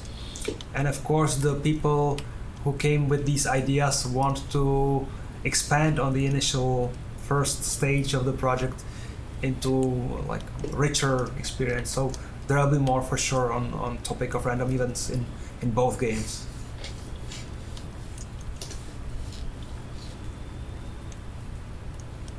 I read a mention that somebody's already putting most of the findings from this chat on Reddit, outlining the main points from the stream for us. So thanks for collating the claims that we make here. We know that the previous stream we didn't record it ourselves. We are trying to record this one so that we may post it later on YouTube for people who dare to spend the time to review it all again. Thanks for also taking the time to comb through our chat here and write it in some condensed form to Reddit or anywhere. Thanks. We still have around 2,000 viewers. It's amazing. Yeah, it's growing. Only a little bit, but growing. Yeah, thank you guys. Yeah, thanks. I hope this stream is more stable than the previous one. Yeah, it is much more stable. That's now. good. That's good. But I see that current job will take quite some time. So maybe we can show some. Maybe we should switch to a different region, something special. Something special. Something special. So park the truck here, very much against any regulation.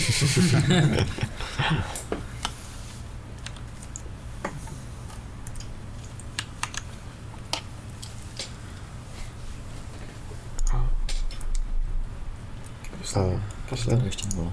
Okay. To taky nebylo. Tak to dáme.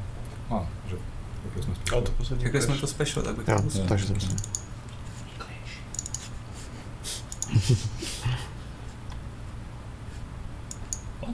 To už je nemirové? Mhm. Okay, so No. probably just seeing the body of the Mhm. major helicopter will already be the hint of what is happening now. One of the routes of special transport is going to be portrayed here in this video.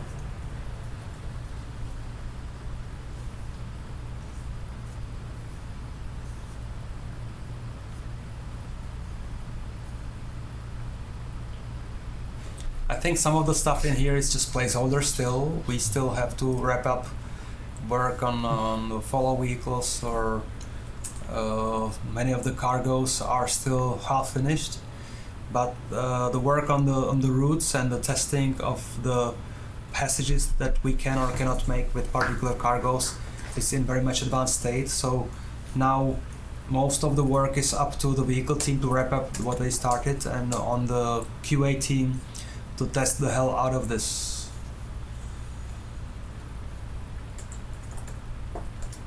Somebody wrote, I don't even own any of these games, but my interest is peaked. Looks relaxing. It is. It is. We are definitely a relaxing game. We won a Steam award. Sit back and relax. That's what really is you here. That's what. That's the DNA of our games. Really catch the spirit, but if you read some reviews on the Steam, I think good 20% of them speaks about this being a relaxing game against all expecting.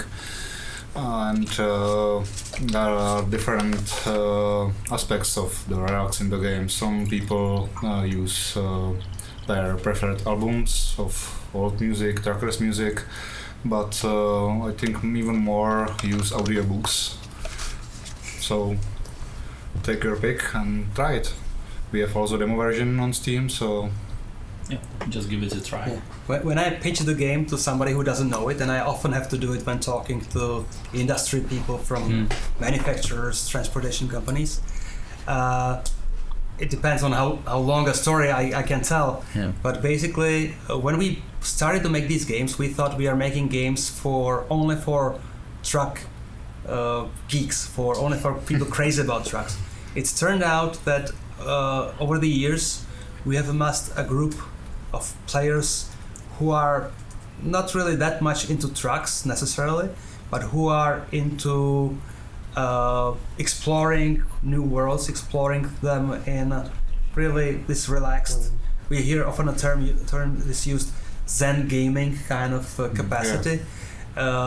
This is a game where, unlike any racing game, you can just sit back, either use a steering wheel or a controller or even a keyboard or mouse to steer the vehicle, and just kind of Flow through the world. Flow would be the word I was looking for. Just be relaxed, really. Talk to a friend on a radio, on a CD if people play by Discord. Listen to your favorite music. Tune into our internet radio. Truckers.fm. Truckers.fm maybe. yep. Our friends there.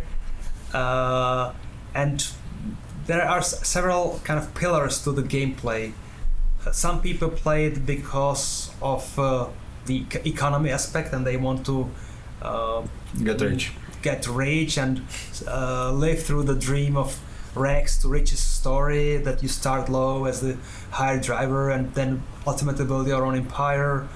Some people are explorers. They just want to see new places. They don't care that much about building a company. Some people play it because they can tune the trucks. They can get chrome parts instead of the standard ones. They can get paint jobs. They can get lights and fenders and whatever. So we have different things for different people, and not everybody's playing the game the same, but they can find their own game within our world, within their own kind of sandbox tuned to their own likings. So we have across both games we now have sold over 6 million copies. So that's a huge number of people that we have influenced, that we have caught interest of, that we have changed lives. We have people who start with just no interest in trucks and end up pouring hundreds and hundreds of hours into the game and still being happy with that time investment. So I think we somehow magically discovered this genre where exploration and kind of growth, your own kind of personal growth through this a little bit of RPG element with building the company and tuning the trucks is involved, just works for people across many interests, many ages, many professional histories. It's not just drivers or past drivers or future drivers. It's both boys and girls. It's people young and old. It somehow works for a lot of people to just sit back and relax again. Also, you forgot to mention that some people also earned real drivers in real life, thanks to the game. Yeah, and we have heard a lot of people writing us, you guys provided an inspiration for me to change my career. I decided to give it a try and obtained a commercial driving license, and I'm a truck driver. So we do sometimes profoundly alter the lives of people by providing such an inspiration, hopefully for the better. The way we portray being a truck driver, of course, is a little bit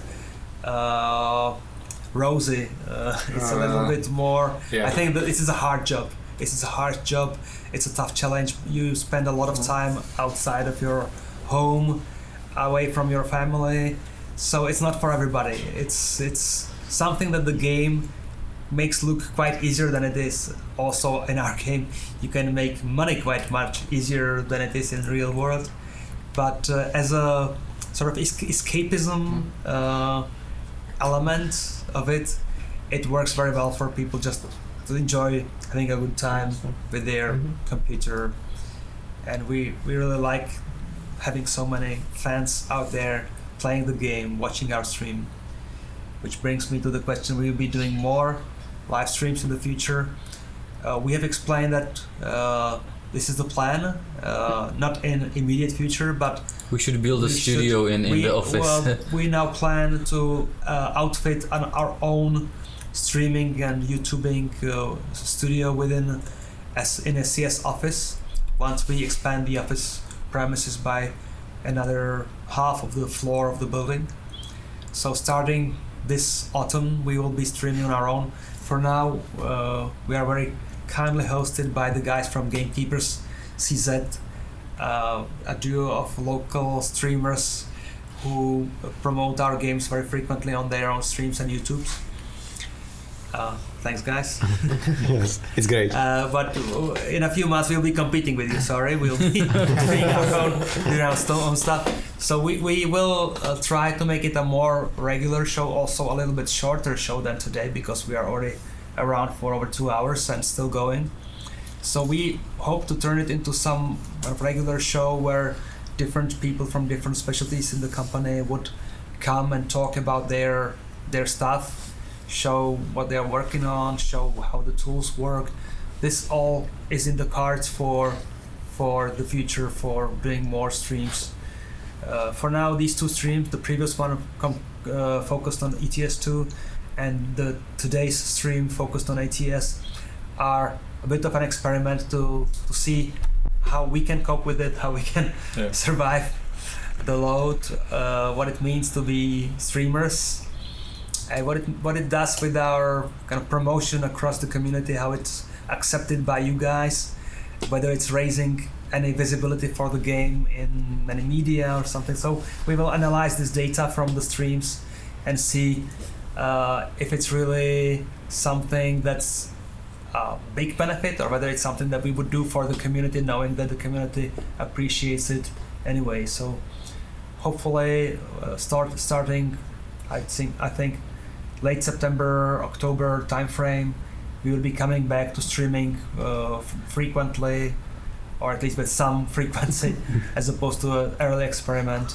And we will talk to you again from then on. By the way, I've had pretty often question about Australia Truck Simulator, South America Truck Simulator, Moon Truck Simulator. Over the years we have had so many requests for this, and actually we have heard repeatedly, businesses approaching us about building truck sim games for more regions than just the ones that we are committed to. The thing is, you hear us talking about growing the company, growing the team, teaching newbies the know-how that they need to have to build vehicles, roads, landmarks, buildings. We can never quite grow fast enough to cover the whole planet quickly. We are struggling just as it is, as you know. American Truck as well as Euro Truck would be even better off if we were growing them faster. We were growing the works faster. So committing to a new region would mean putting the existing projects into danger. So if we somehow magically grow even faster than we dare in our wildest dreams, then yes, maybe we can open up a new region. For now, any growth that we manage to do, any new people that we hire, we immediately assign them to either Euro Truck or American Truck on a balanced basis, so that we can speed up the things that we are firmly committed to, which is American Truck Simulator and Euro Truck Simulator 2.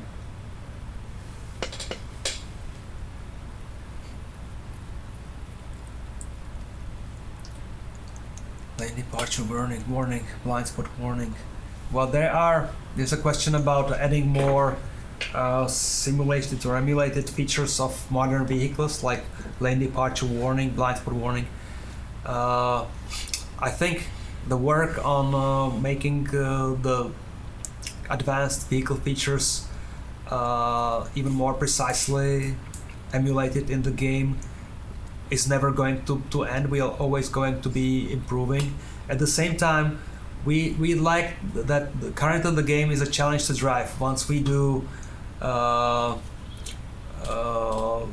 features that will keep you in check all the time, that maybe the truck will just follow the previous truck on its own, like modern vehicles do with the adaptive cruise control.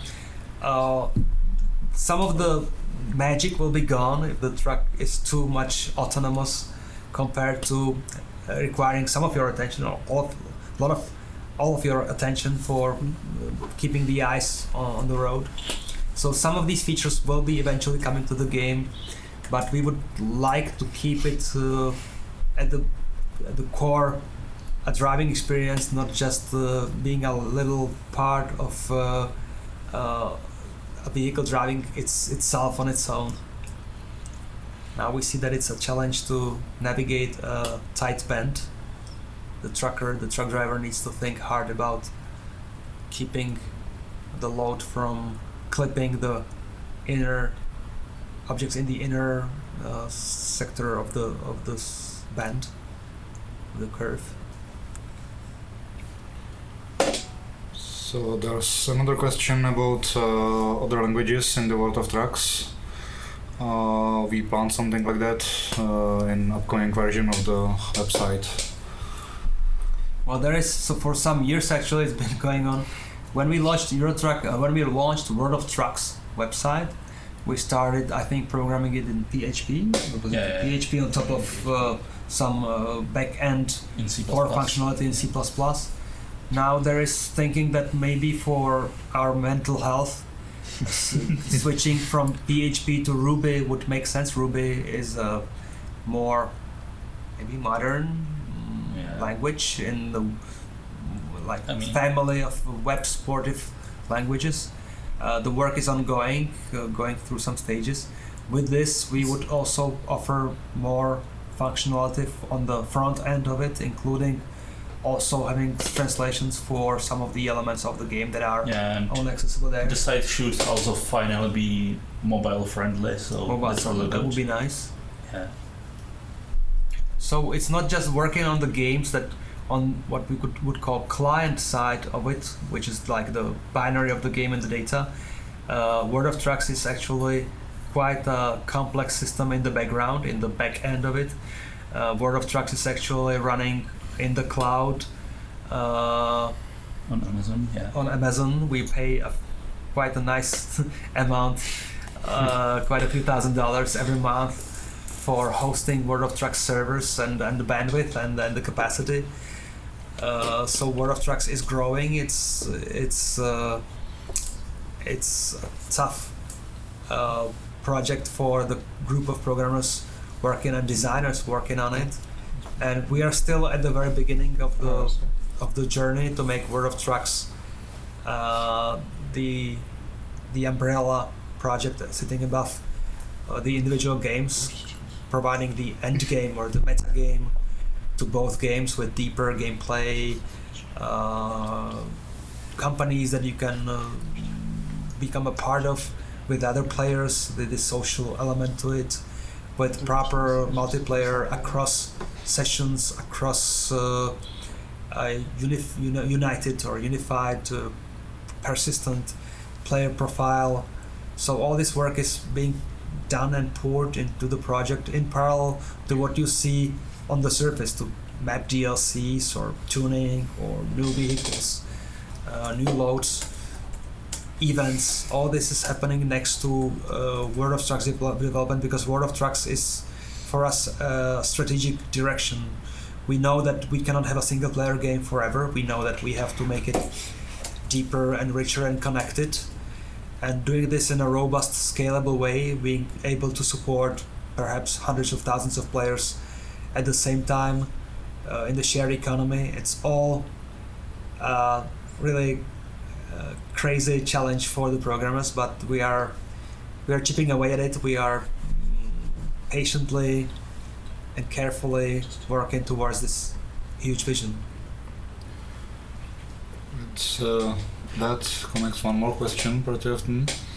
Why didn't we unite both games? Why did we do two separate games? Well, in theory, and that was also considered some years ago, you could consider one or the other game being a mod, just like kind of a DLC, but then we would lose the identity of it. We would lose the ability to promote it as something that's focused for the particular audience or particular fan base of one or the other world, one or the other culture.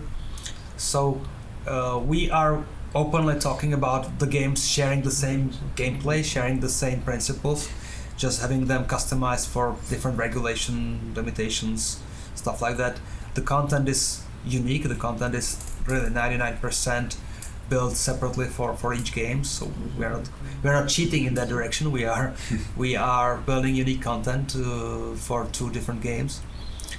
But each game, keeping that separate, can have some freedom of its release cycle, of adding content to it without affecting the testing schedule of the other game or the release schedule of the other game.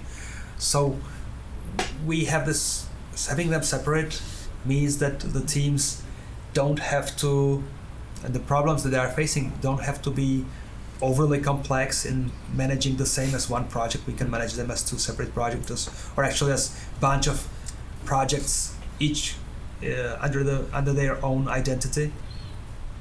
So for us, it's making things more manageable to have separate American truck and a separate Euro truck.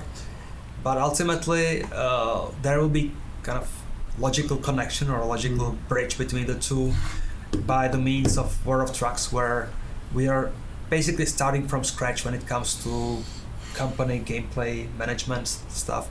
The rules will be different and more hardcore. The money will not be as easy to come by as it is in the current single player games, where quick progress to the economy is important for keeping people gratified as they jump into the game and get to know it. So World of Trucks is going to connect to the two games by means of having companies probably span across both continents, having the same identity across both worlds, jumping from one to the other. So this vision is there to kind of connect them, but not as at the product level, but through the World of Trucks umbrella above them. Will you bring the game to console or mobile? And read your note below. Sorry, Paolo. Sorry.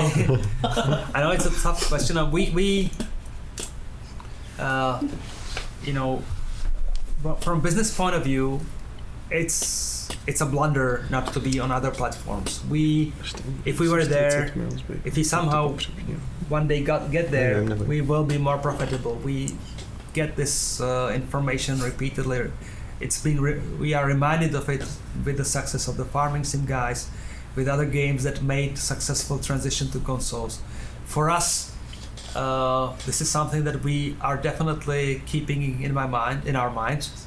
But it's again a question of commitment to quality or commitment to supporting our players and our fans properly. There's a shortcut that we could use to get to consoles, which is hiring a separate studio, hiring a separate company, giving them our code base and our content, and asking them to do their magic and come back a year later with the port, and perhaps they would succeed and somehow make the transition. But then we would risk, we would maybe even get some early revenue out of this, some early profit out of this, but we would risk alienating the fan base and the customer base on these platforms by not giving them a 100 exact and synchronized version of the game as the one we would be meanwhile pushing forward with and improving. It would basically be desyncing the core team from this separate third-party developer helping out with a port. If we were to continue what they started and somehow catch up, it would be very difficult to continue somebody else's changes to your own source code without actually having your own team very deeply involved anyway.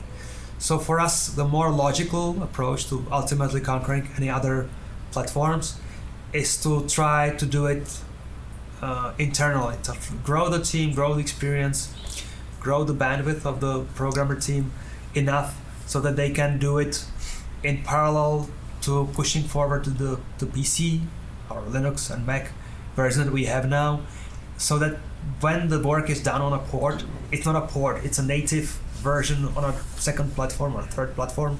It's something that we can continue updating, expanding at the same pace, at the same time, in sync with the PC platform, without having people wait for half a year or a year for the same DLC that already was available on a PC. We want to make sure that everybody's treated as a first-class customer. So any platforms that we eventually want to get to should have like full 100%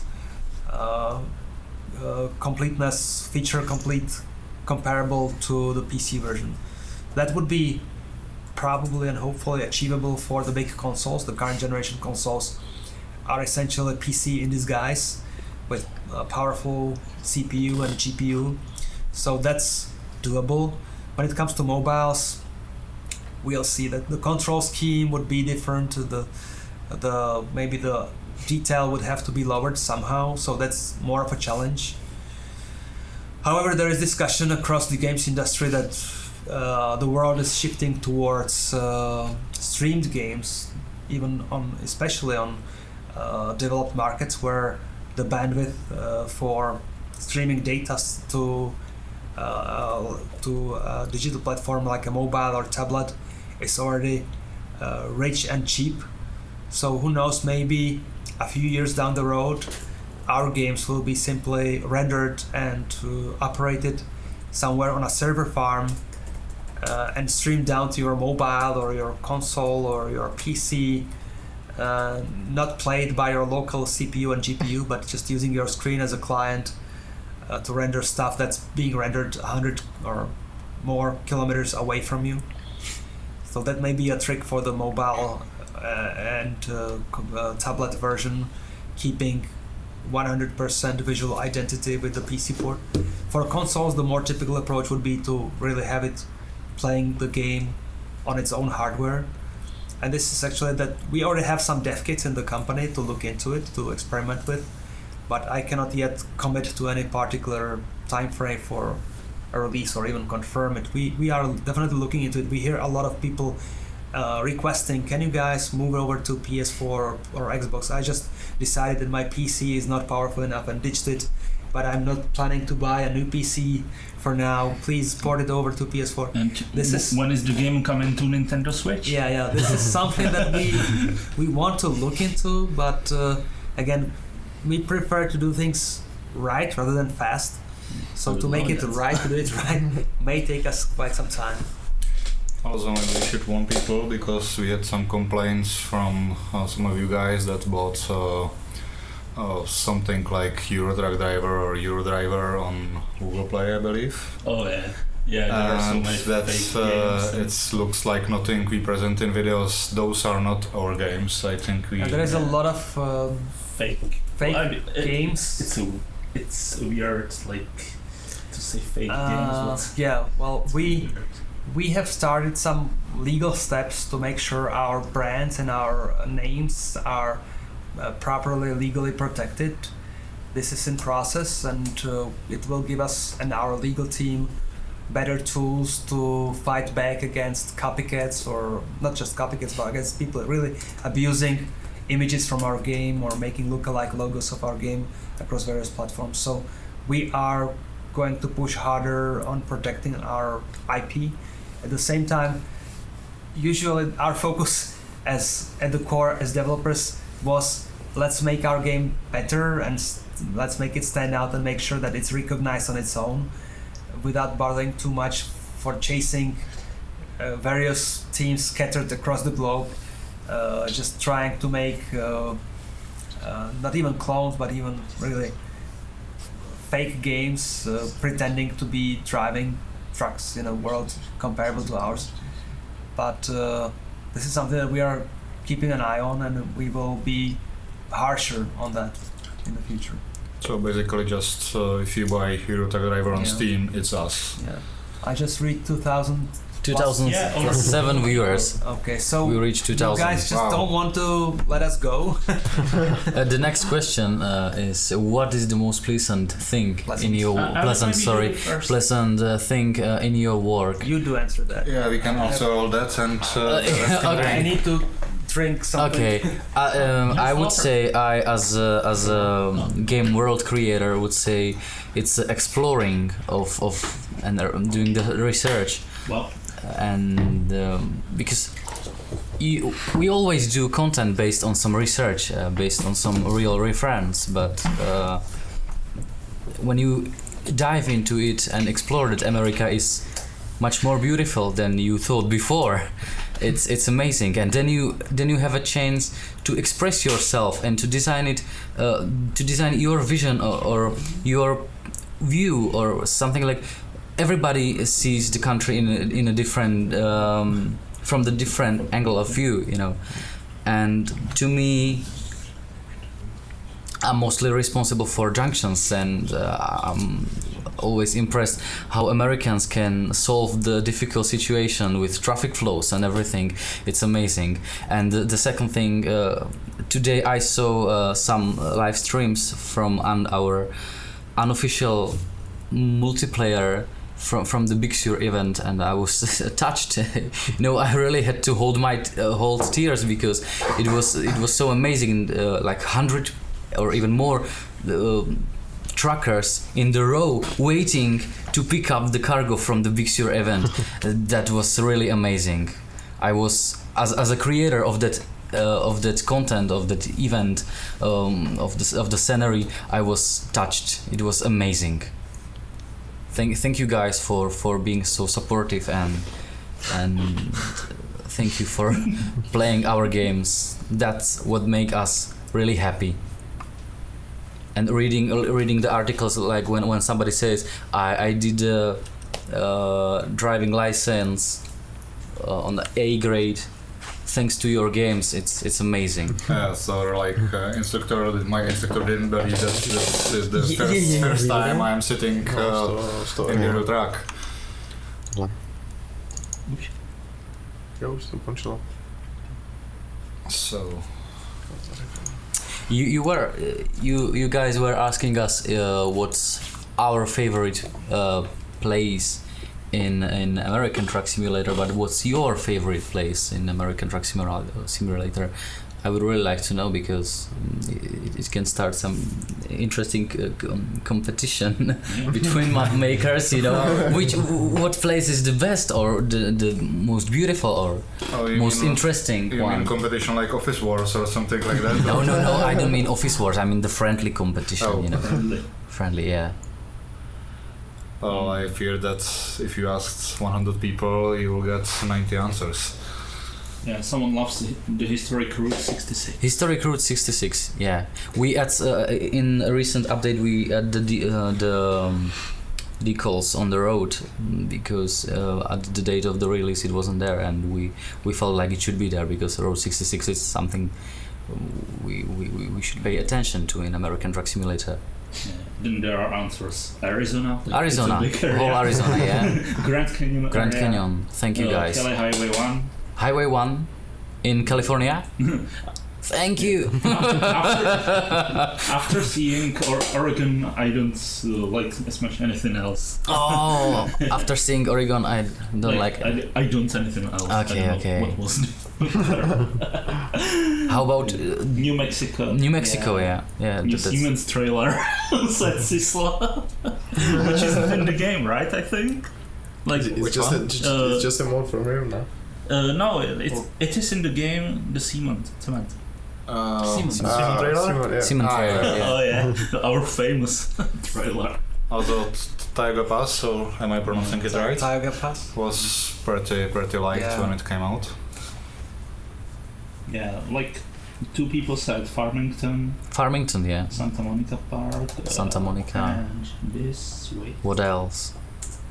read this because maybe too far. I like northern Nevada for the open flowing landscapes, and kind of northern New Mexico because it was kind of surprising. Did not suspect so green. Yeah, and Yosemite. We were also surprised that part of New Mexico is green.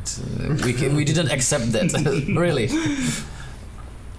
I like the boats towing ducks. Thanks, Simulator Sam. Okay. It's amazing. Yes. Yeah. Because it's about you. We want to know what you like the most and bring more of that to you.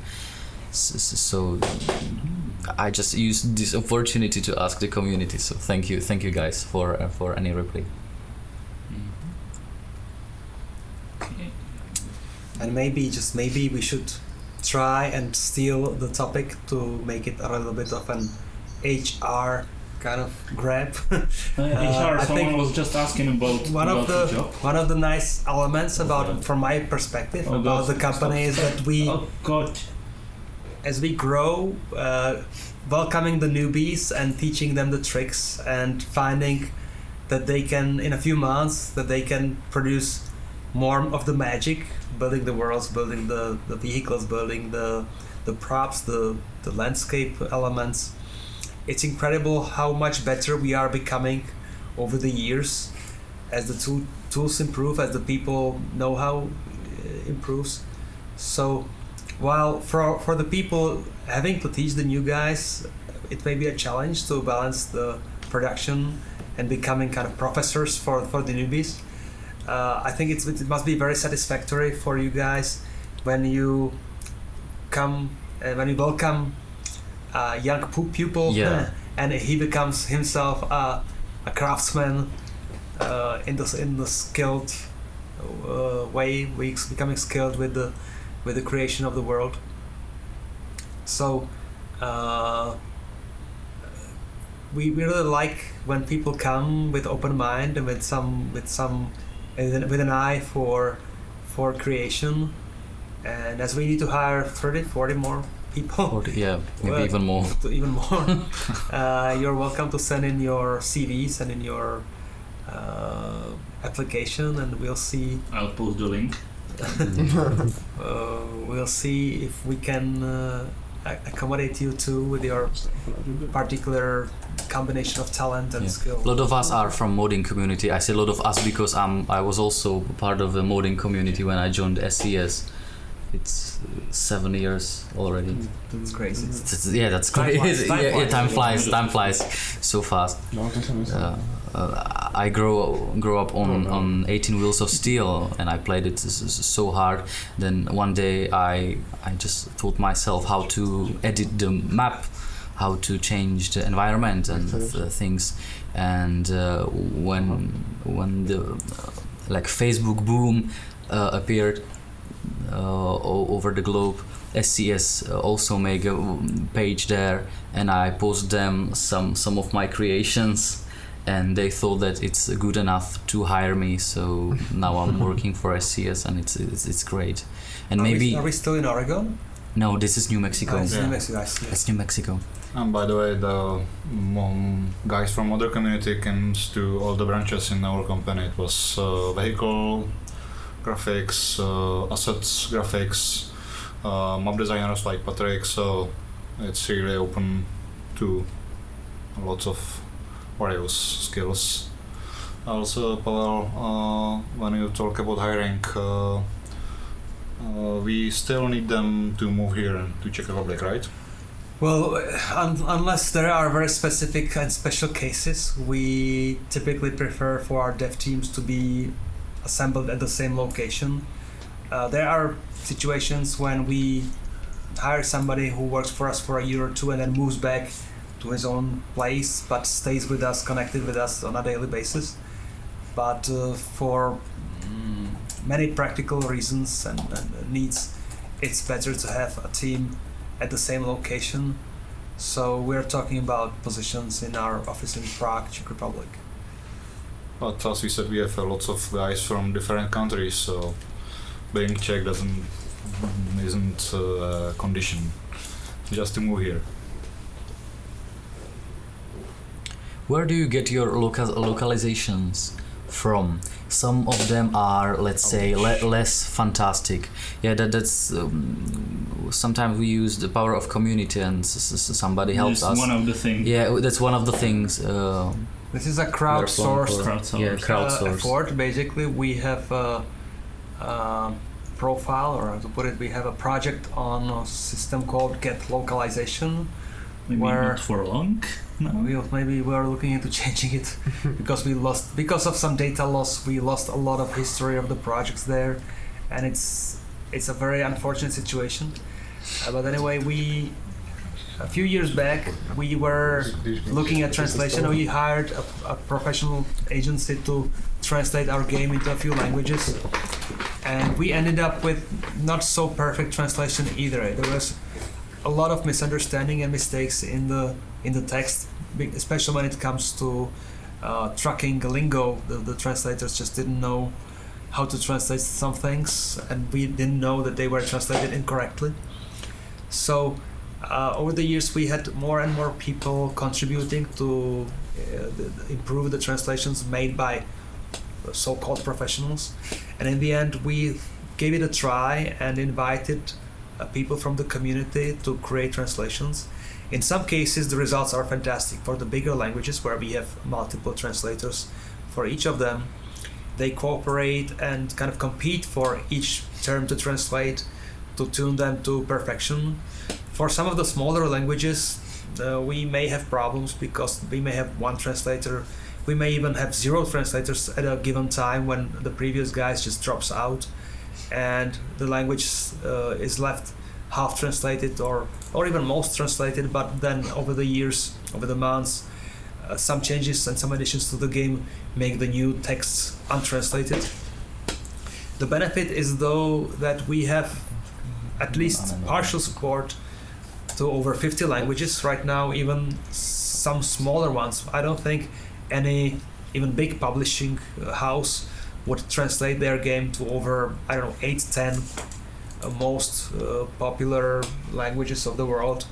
We have support for languages and loyal translators who are with us for years for smaller world languages, and it's fantastic benefit of this approaching the fan base and approaching the crowd, because we are covering way more languages than we could ever dare by ourselves. paying for it for the agencies. We don't know the languages ourselves. We don't even know the proper terms for many of the specific trucking terms. So using the goodwill of the community is a big help. Oh, and much more things than languages, I think. Well, of course, the modding community, the incredible support during the feedback we hear whenever we go to an event. It's all so much. There's so much engagement there. There's so much chemistry going on between the development team and the player base. That's fantastic. Thank you, guys.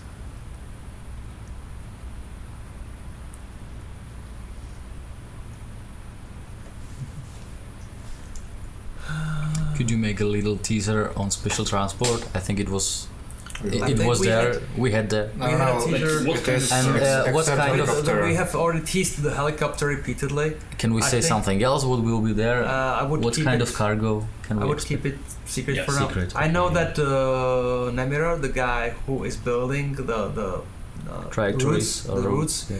is already pushing hard for us to promote it.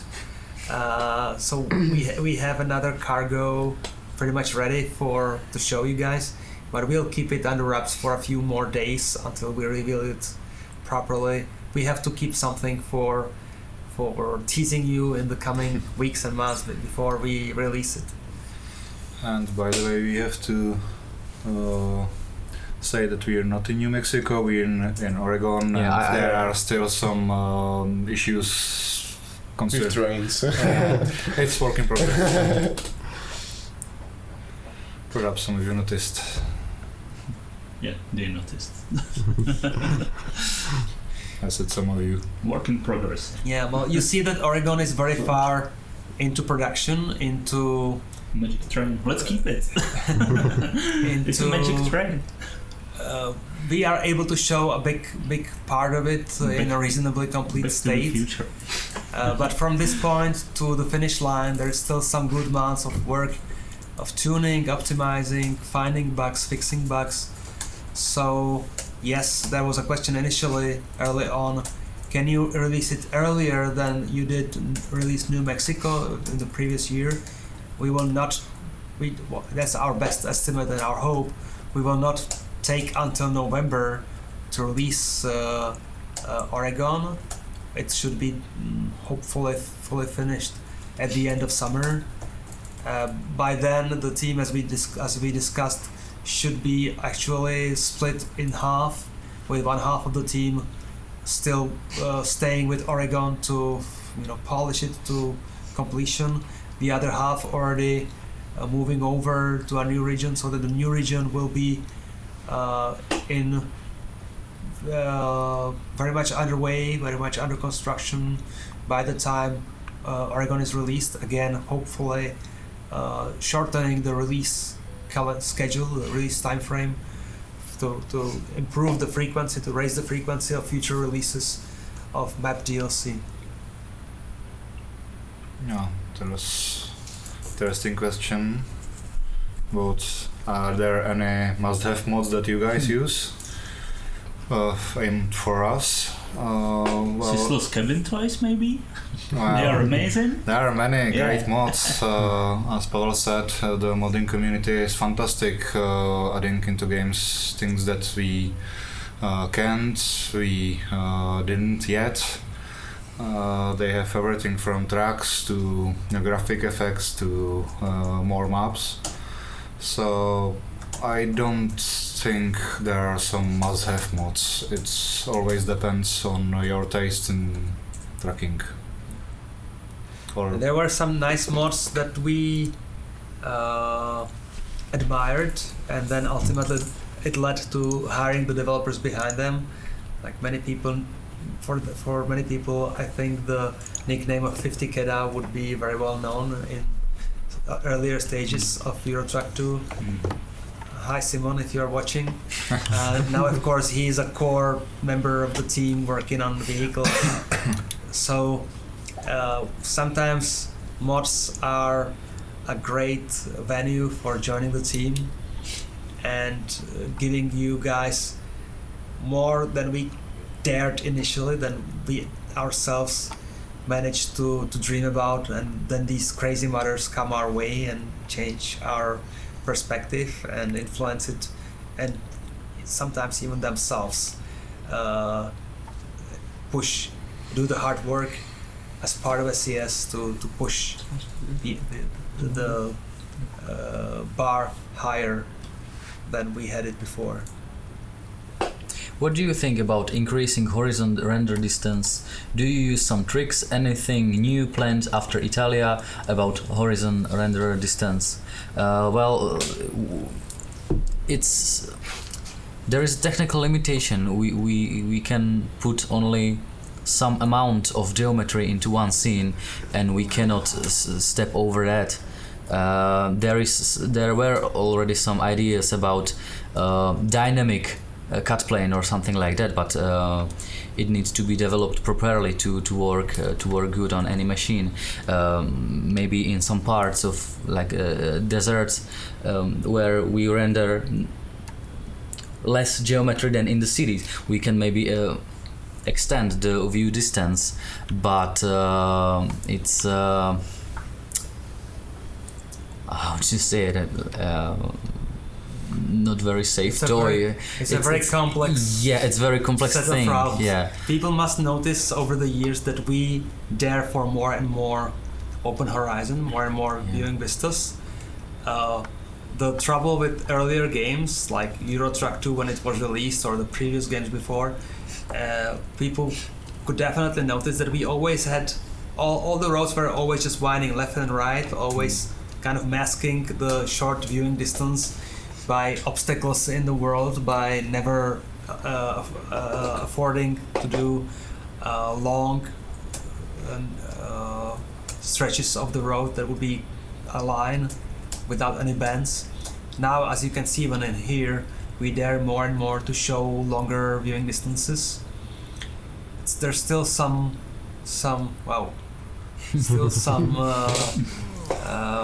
limits that we have to impose on ourselves. We cannot have unlimited views, but I think we have achieved quite the illusion that we can now achieve is quite satisfactory. And of course, over the years, we'll dare more and more. A lot of it is about improvements in the engine, in the rendering technology.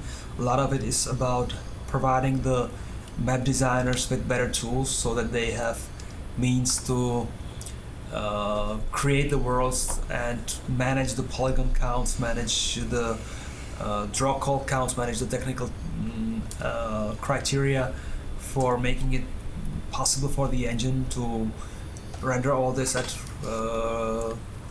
acceptable frame rate. So we are getting better at this. It's not like we have some commitment to double, triple, or whatever multiple of the drawing distance though.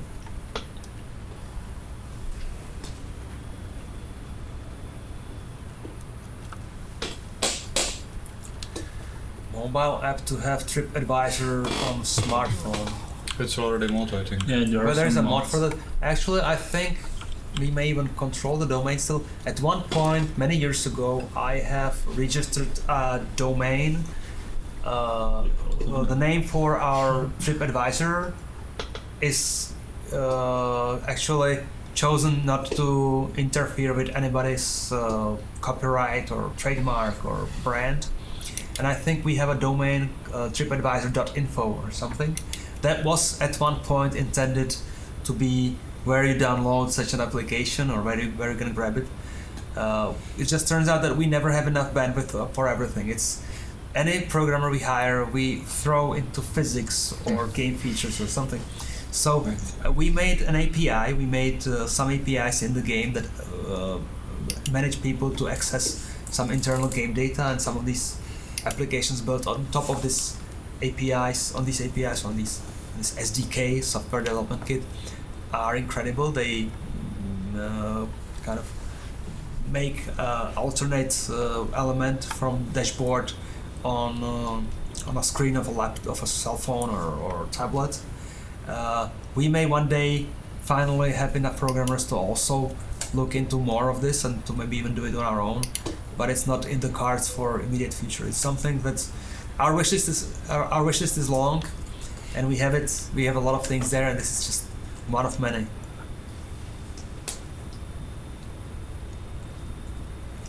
And I think our driver will goes off pretty soon.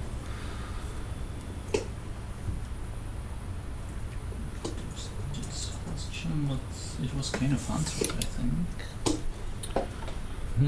There's a nice question for you, Pavel. What made you do these streams and get to a really close touch with the community? Well, we have been discussing the need for making an effort on streaming and more of YouTube and more of and any kind of PR output for a long time. We see that any successful games and many new trends point this out are successful because of the close touch with the community. Streaming, making movies, it's all part of.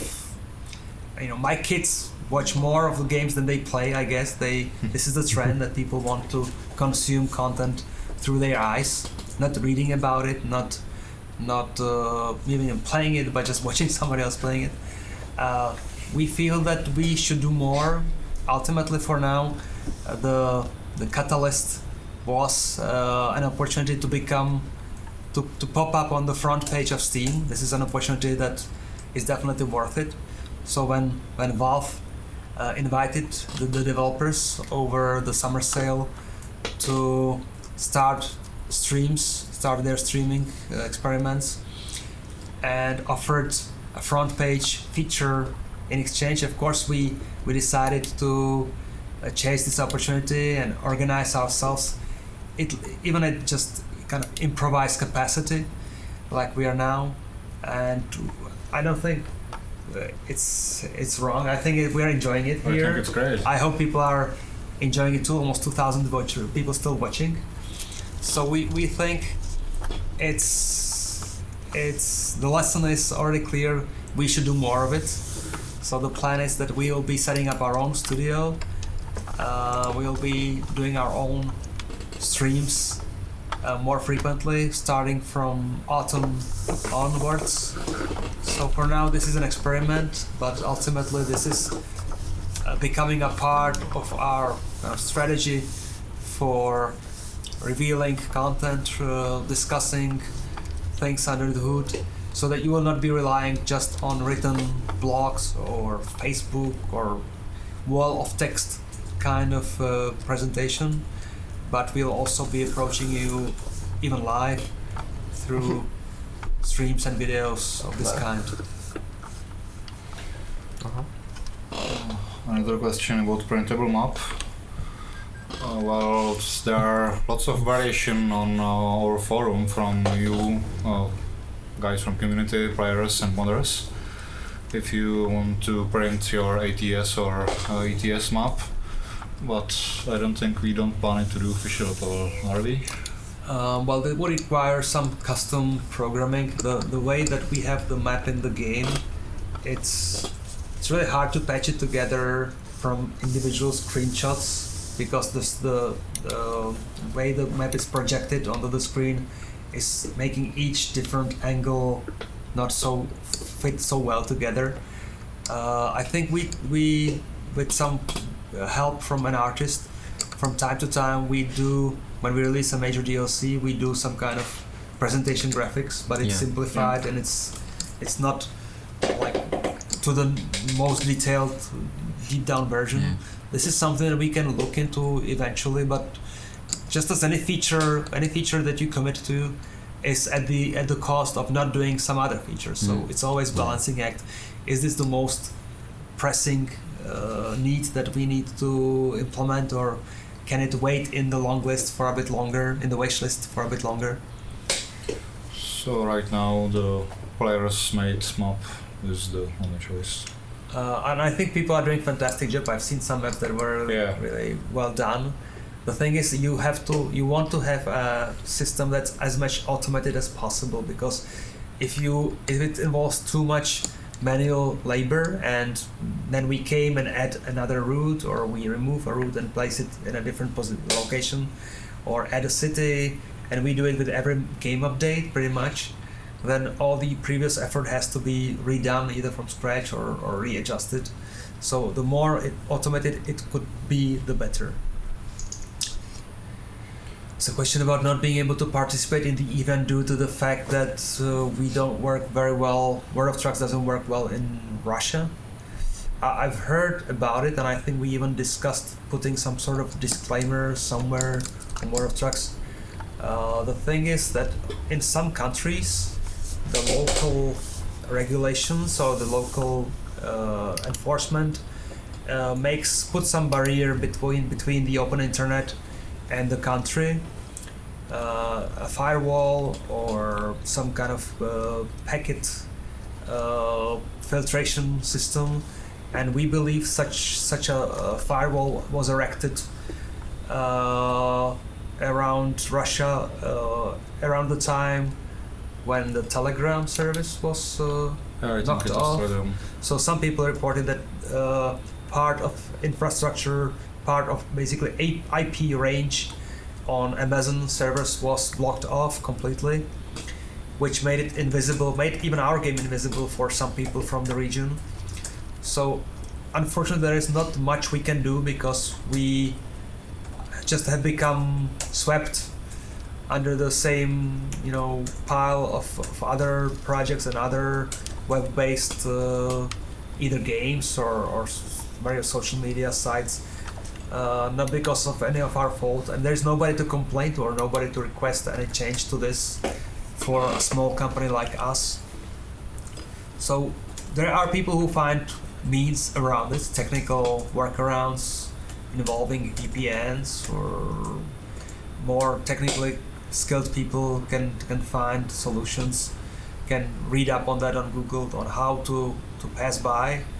I don't think I should use this opportunity and place to suggest people what to do, but there are means to access it. It's just that we are sorry, we are not to blame. We just have been somehow grouped together with other sites that the local regulator wants not to become accessible to the local population, and we are unfortunately affected as well.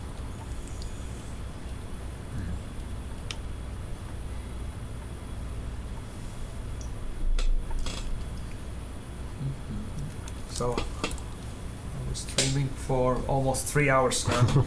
Yeah. I wonder how much longer we can last. There are still the same repeating questions, which Of course, I'm not sure people- if we want to answer or... I think there are obviously people coming later to the stream and asking the same questions. For the most typical ones, I guess we can still give it another round. Oh, and for the rest, as someone wrote, As we- there is list yeah. made. As we on mentioned, we are currently recording this stream, so unless we go through some technical difficulty, we should be able to put it on YouTube later. We'll also be putting the individual drives on YouTube for people to see them fully and easily. We will also definitely see some fans putting together lists of important topics discussed today, so that people can just read up on that in a few minutes rather than having to watch the whole stream for hours and hours. So all this information is not going to get lost, and of course we will keep on publishing more blog posts, more tweets, more pictures on Instagram, more Facebook posts, Steam updates. There's a lot of venues, a lot of platforms. The community is not just hanging on to just one particular website or location. There's a lot of places where people are getting their information from, and we are trying to be on more and more places. sometimes just doubling the information, but sometimes providing a unique angle. Like typically when we are somewhere on an event, like this weekend, this upcoming weekend for the team in Germany, the easiest things to use would be either Instagram or Twitter, just for a quick picture with a comment, just to fire away from a mobile phone. Then when it comes to more complex topics, it's better for us to use a platform like our blog or like Steam announcement for going into some depth and posting pictures, posting context and explanation in written text. So you will be hearing from us definitely about any updates and any evolution or even revolution happening with our tech and with our content. Also, like Paul said, for in-depth discussions, there's probably the best place our forum. Yeah, we shouldn't really forget the forums, because they are the most complex questions are discussed there, and actually it's something that stays forever. It's not like if you go to Facebook, if you go to anything modern and social, these things last for a few days and then get buried under a lot of content. The old school forum can keep a discussion going for months, and it's still relevant to read it after many months from scratch, from start to finish, and learn new stuff, or hop into the discussion and continue in it or push it forward. So the forums are also important, and this is actually where the most hardcore people meet and discuss the most deep mysteries of track sims. Like if you are a beginning modder, you can meet most of seasoned modders on our forum discussing between themselves how to do that, how to do this. From map mods to graphic vehicle mods. It's also if you have any questions about the games, pretty often the community of our seasoned players answers before we even get to the question there, because like Paul said, it's really a hardcore group of our fans and players. And it's important that the forums, just as any of other platforms, are pretty much monitored, to some extent moderated, but certainly read and noticed by the members of the team. It's not like just one way communication, it's two ways. We tell you some stuff, but you talk back to us, and we listen and we hear it. We may not always answer, and we may not always just hurry to implement any kind of wish that is thrown our way.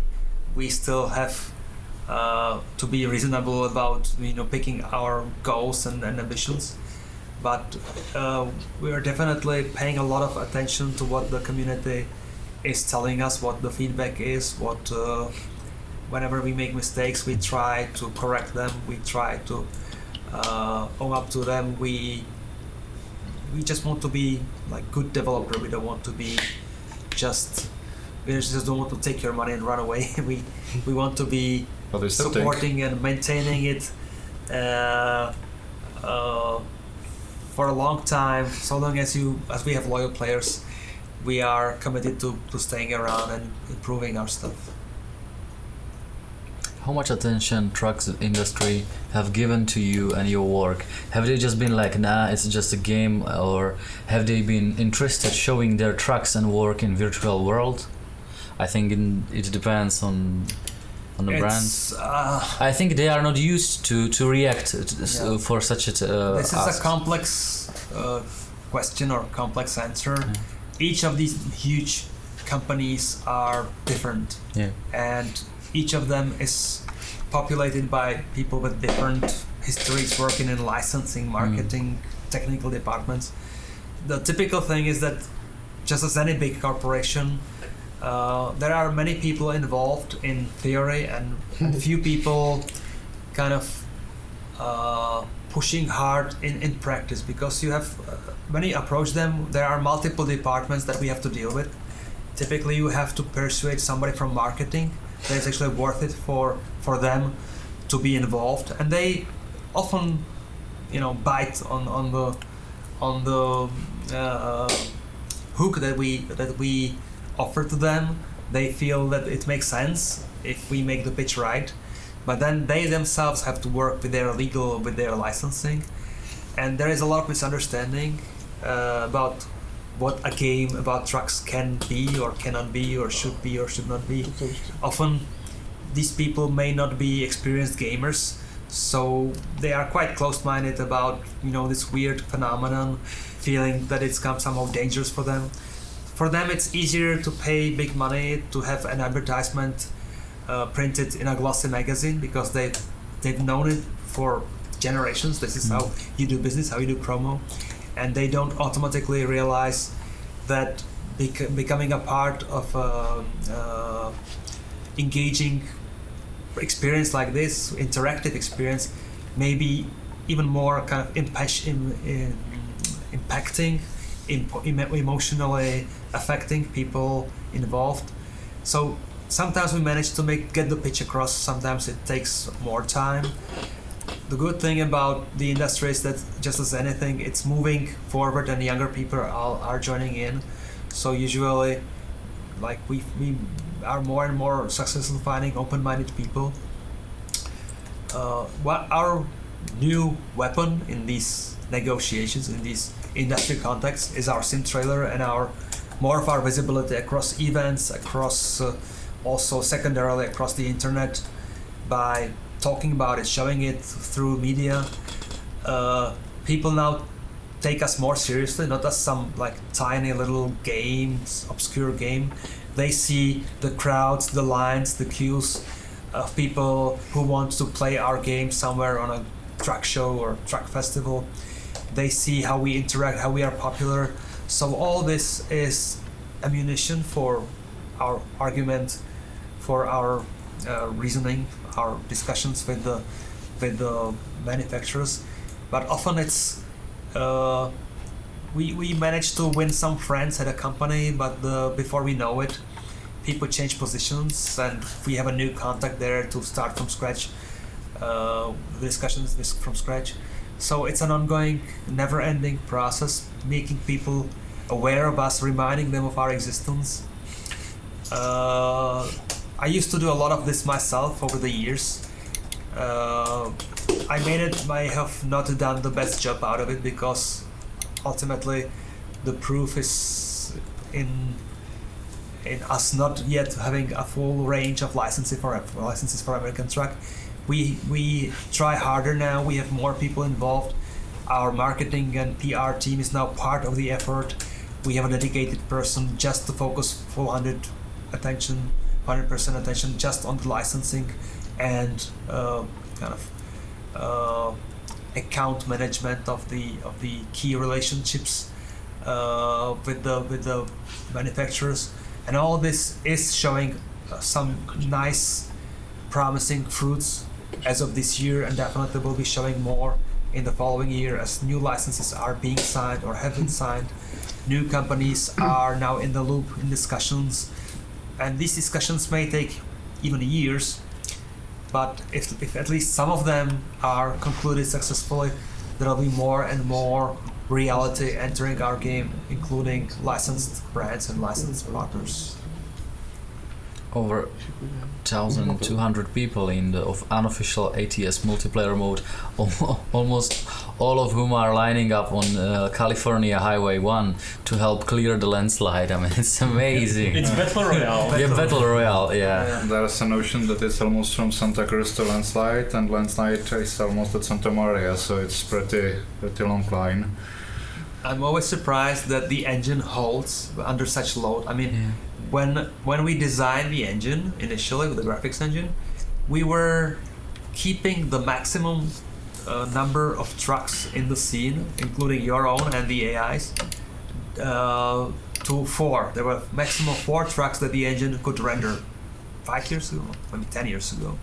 Then we raised the limit a little bit, but we thought that I think it's up to 8 or 10 it was supposed to be. But then it turned out that the engine is way more robust when used by creative guys from Truckers MP, and they dare to put it under heavy load. I'm sure it does affect the frame rate that people have to deal with, but it's a nice show of the robustness of the strength of the engine, that it can still survive such a strain without completely collapsing. And for those of you who came later, I would like to remind that the Big Sur landslide event is still up. And while some of you fear that you may not be able to do your deliveries because you have no time right now and already 1/5 of... Or Timmy, can you check the numbers? It was way over one. Something less than 12. Almost 120,000. 12. Yeah, so okay, sorry. The original limit was set to 500,000, I believe, but as you know, these things are unpredictable, so it may be a bigger number in the end. Yeah. Well, I think once Maybe we next week. Once we achieve 500,000, of course, everybody's eligible for their rewards. Yeah. We'll see if there is a big push from the community to keep rewarding you for more work of this type, that we may prolong the event a little bit. At the same time, once the goal is accomplished, we should, and we are ready. I think Patrick is the map guy doing the work actually. We should make the switch and finally open Highway 1 before it happens in the real world, because I've heard some news that in actual reality the team, the huge effort of removing the landslide, or actually working around it, They are progressing much faster than they expected. Faster than estimates. So we are kind of competing with reality. Wow. Who is first to open Highway 1? Is it American Truck, or is it Caltrans, the company, or the agency behind orchestrating the effort in reality? And what are the actual estimation of removing it in real life? I'm not sure really, but I've heard that they pushed they brought the deadline up forward by a few weeks, so it may be very soon now. We'll have to check. Also, for those of you still running, there's a giveaway from Trackers FM, which, as Paul said earlier, invested heavily their own Steam money, I believe. Yeah, it looks like they invested their own budget into promoting the event.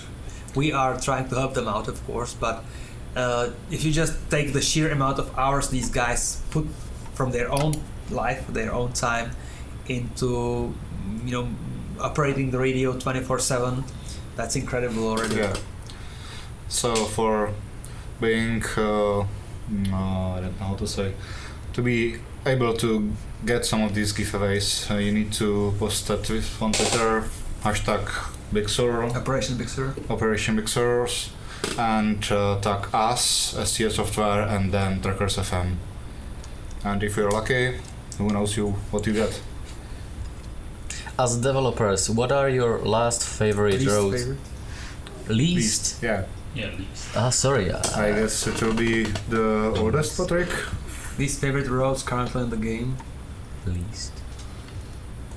All these old ones. No. The most old, like on Najstaršie. Mm-hmm. The least Your favorite roads currently in Which the roads game. you hate the I don't most? think you have the least favorite. It would be unfair to your own creation. Yes, Which yes, one do you want yes. to Remove the remove or No, I don't want to remove anything. I want not remove, redo. Yeah. Which one? I would Different redo. question, maybe. I would redo a lot of junctions in California. There's a lot of roads we had not so much time for, and I mean, we were kinda in the, right now we are in Flagstaff, which is, by the way, a recently redesigned junction, because when I joined SCS, I had like 1 week to finish this junction, and recently I sit back again to this junction, and I did some major changes, mostly about guide signs. So I would like to, if it would be on me, I would change the navigation signs first in whole base content, and I cannot say which road I would like to redesign.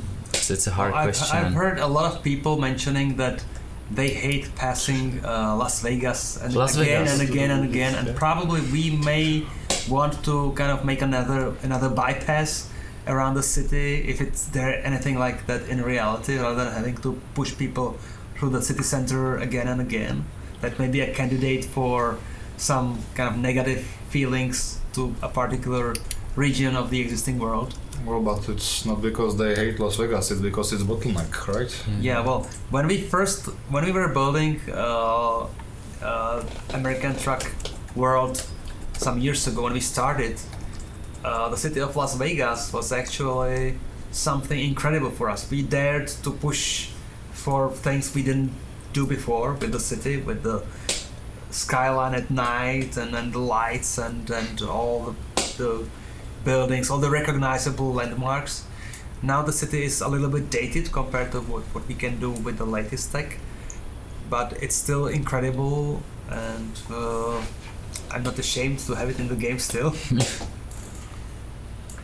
And the oldest regions in Europe, we already started. Yeah, we restarted with Europe for revisiting the old places in a more concentrated effort, not just like random stretch of road or random intersection, but take it like area by area and giving it a decent push with modern tools and new content and new vegetation and new markings and new prefabs. So this work will continue in Europe as well as in the US. As we push and add new regions, we'll also keep and maintain the older regions, sharing, pouring some love onto them as well. It's actually the funny thing when people compare the games. They say like, I love Europe, Italy is beautiful, Scandinavia is great, France is nice, but then they Switch to ATS and say, wow, this whole game looks like it's much newer than... Because it's new. Yeah, because it is. Yeah, Well, the core of the game in Euro Truck is 5+ years old. With American Truck, everything was started from scratch 3-4 years ago. So there is a difference in the worst things in American Truck are much newer and therefore much more detailed than the worst things you will still bump into in Euro Truck 2. The thing is, and of course the commitment is for us to keep discovering these old things and replacing them, bringing them up to current, more technically improved means and look over time as we go. I see a question about possibly revisiting the old Scania truck driving simulator game. Well, that game is kind of a jewel in our crown. I think it was built with a small team, with a tiny team, under very tight conditions, but they poured so much innovation into the game, including a very detailed physics model for individual tires, the challenges, the driving school there. The game is now 6 years old, 7 years old. It's been a long time for us to come back to it and bring it up to the current version of our engine or technology. We will probably and very likely do something like different but related. We will try to bring features from this old game into our current generation games. I really still to this day think that having driving school or having these learning scenarios would be very useful in the big games in Euro Truck and American Truck. So we will try to, and that's the goal has been the goal for some time, but we never just have the time for everything.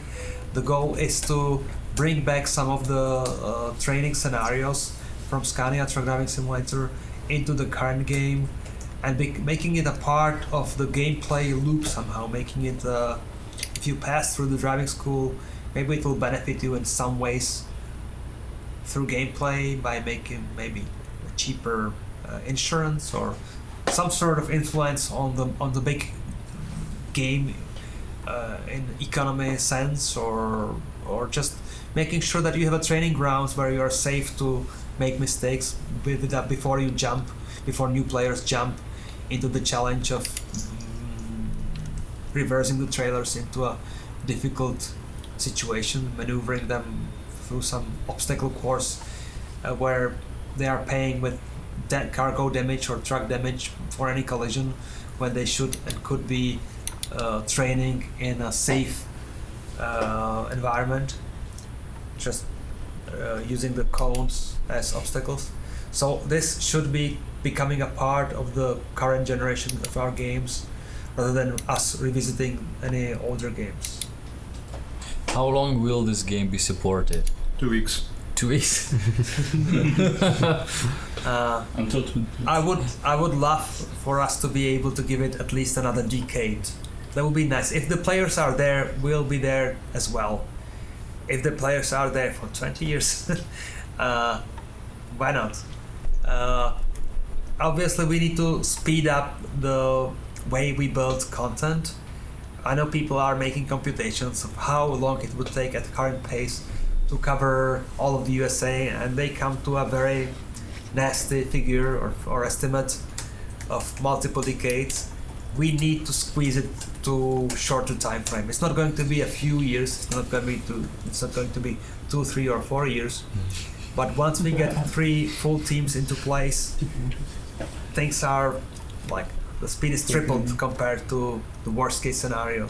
If we get enough customers, if we get enough people buying what we do, so that we can afford hiring even more people, we can have a 4th team, 5th team, whatever it takes, just to speed things up. My estimate, if you just make the numbers, if we have 30-40 people working on a like standard size state of ATS for almost a year, that's what 40 many years invested into a new DLC. So you can make the computation. It's 1,500 many years to pour into all of the continental USA. Maybe 2,000 many years when it comes to Canada, Mexico, and some Polish and some extras. So that would not that we would somehow magically hire enough talent that's skilled in the creation of the game, but that would be an incredible, huge team to build this within a year or two. That's something for Microsoft or Sony or EA for their teams. We know that some of the biggest AAA games are created by teams up to 1,000 people in size. That's nothing that we can ever dream about.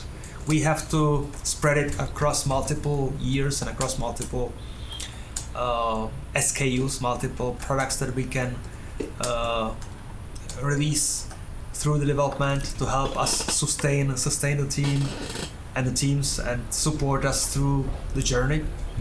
But we want to speed it up for sure. We want to make it so that we can live to reaching the East Coast in our lifetimes. Yeah, we mentioned that ATS might be bigger than just the United States, and the question here is, are the lower 48 states a priority, or might parts of Mexico or Canada be added before the USA is finished? Did you mention it? I did mention that ultimately the vision, and it's the reason it's not called US Truck Simulator but American Truck, is that we hope one day to also reach beyond the state boundaries of the US. I was as you were thinking about covering the West Coast, I was talking, why don't we add Vancouver and British Columbia? But then priorities. Yeah. I think we need to reach the East Coast some way first before we can, dare and provoke people with Canada by going to Canada. But let's say that Canadians are fantastic. I mean, when it comes to the ratio of people in Canada playing compared to population size, we have more dedicated community in Canada than we do have in the continental US. But it's regions are different. I mean, in Europe, it's the same case. A lot of people are playing in Scandinavia versus southern states of Europe. So maybe people in the more like northern regions have more time to play in the winter, as opposed to people in the south who just prefer to stay in the sun longer. So Canada is great, and I would love to cover the populated regions of Canada along the border with the US, and I wouldn't give up. It's just a question of us beefing up to having more capacity, to being able to cover more. So I wouldn't rule it out in a few years' time. There's a question to HR, as you mentioned. Yeah, Someone from another country outside of the EU applied for a job in SCS. You'll hire and get through all the visa stuff to have these people on the team. Well, we do assist people from outside of EU with the bureaucracy and paperwork. Most of the people who came to us from abroad were from within EU. It's easier for them. But we are in the process of hiring a guy from Singapore. Hi, Oscar, if you're watching. He isn't. It's way too late there. It's way too late there. We had a guy for a time from the US joining us. So it's not impossible. We do assist. We do assist financially with the bureaucracy and with the move. So it's not out of the question to go through it. But we can guarantee it. It's just that people have to realize that Prague is a very much civilized city, but it's still Eastern Europe. So we are not really paying the same as California or even Norway, for example. Possibly Norway. But I think we are trying hard to be a good employer and to treat our people well. And it's a nice place to be. Prague is great. Prague is great in the spring. Prague is great in summer. Maybe even in winter. The climate is okay.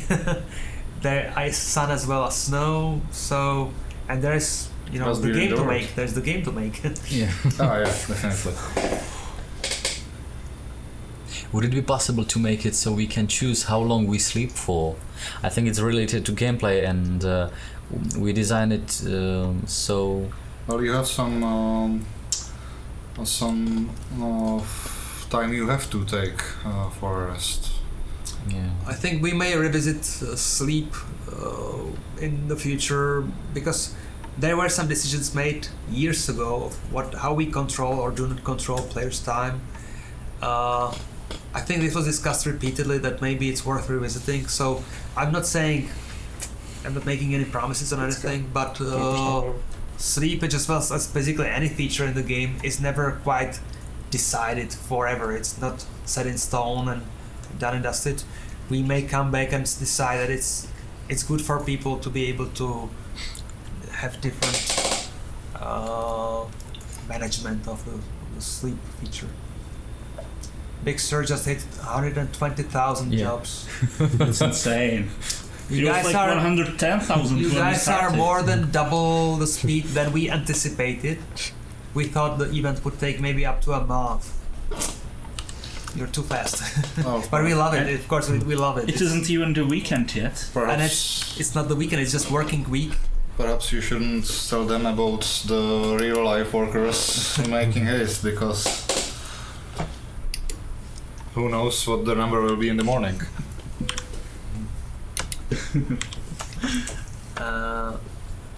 How much longer can we last? I'm I'm doing most of the talking. I'm this bad person always stealing the word.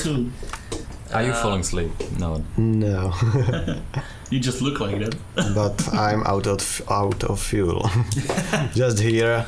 Really? Not paying. Yeah, and the gas station is right here. Oh. You are so unlucky. I don't see any cup. You can park here. Of course, you can always hit 0 and just teleport, and just fly there. Can you? In water jobs, I think. No. You were playing. I wasn't paying attention what you're doing. So let's call commands to enable it. You will not be adding to the number. Oh, it's okay. More for the players. More for the players. Okay.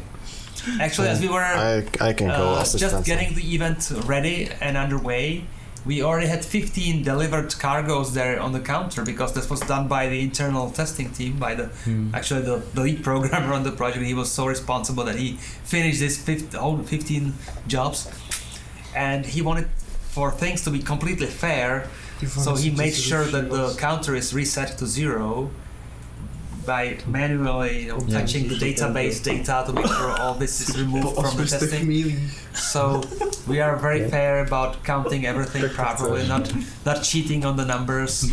We actually joked, should we maybe, not inflate but deflate the number reported? Maybe we should slow down by lying about pretending that there are less deliveries so that the event can last longer than at the current pace. But we are fair and square, and we will be reporting it properly as it's happening. Sorry, everyone is just laughing because he pressed F7 and this cancels the job now.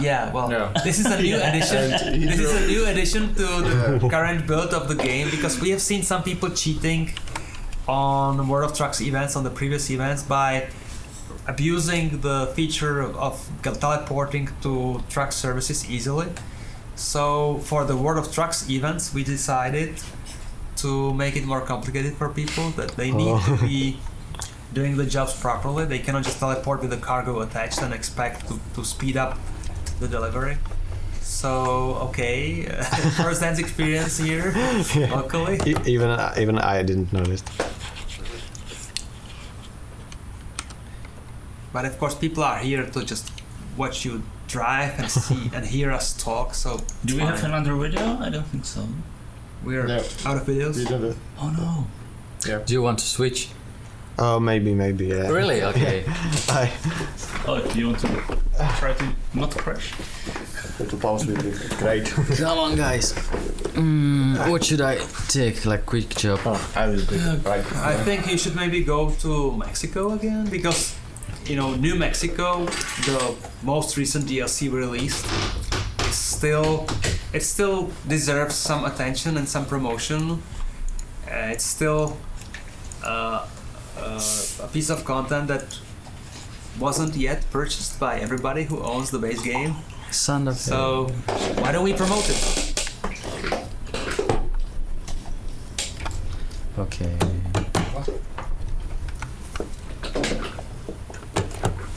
Now you guys gonna see how ridiculous I am as a driver. Let's see. How the map designers are driving. Yeah. Map designers are mostly driving like very fast, because actually every time we do any scene, we need to we make sure that everything is okay, everything is correct. There are no any invisible walls and collisions you can hit, and something any bugs. Yeah. So we are driving the map before we release it, of course. But our style is like hurry. Yeah, it's like on bar 5 and... Yes. Maybe you should get some rest. You are getting tired. Same. Yes, I am. Green. So we should just all go and... It's past 10 p.m. here in Prague, so we may be a little hard after a full day at the office and then being clowns here in the stream. Beep. Okay, I'm there. How can I pick that? Now I want this one to Santa Fe. Yes, good.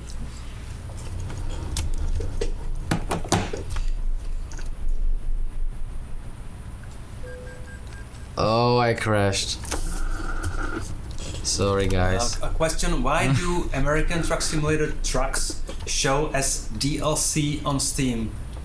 Well, basically, this is us becoming a little wiser about how we can, in the future, at least in theory, but possibly in practice, package our game in special edition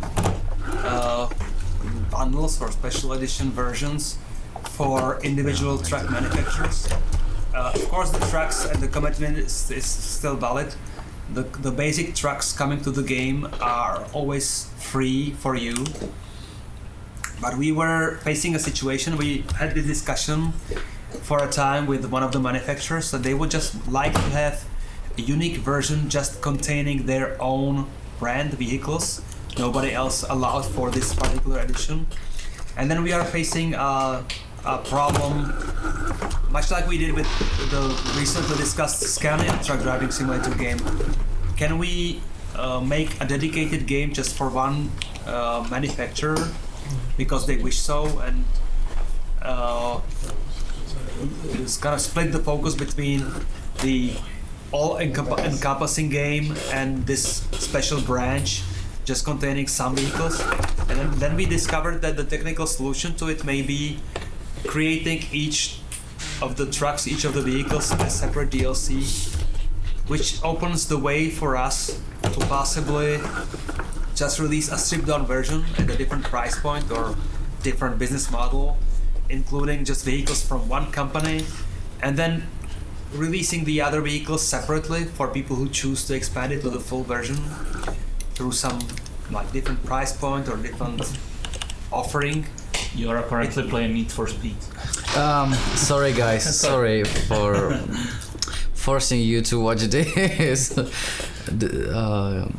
Okay, I will stay as a designer. I'm definitely not gonna be a truck driver. Read the questions better. Yes. Sit near to me.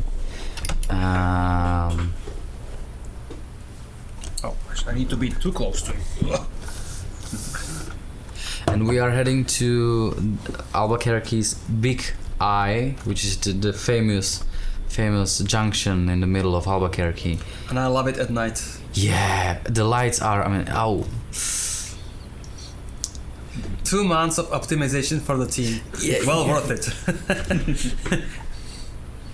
It was really a tough challenge for us because the city was built to look very nice, but there were just too much detail. There was just too much detail there, too much geometry to render each frame, and the engine was brought to its knees. So we had to look for ways to just simplify the scenery and still keep the overall feeling okay.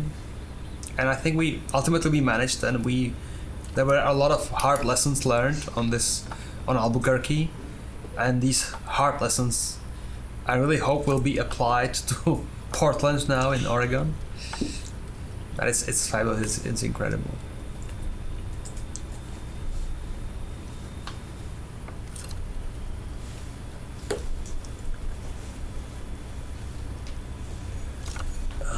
Like those lights in ETS too. I'm not sure I understand the last question quoted here. Something about lights in ETS versus lights in American truck.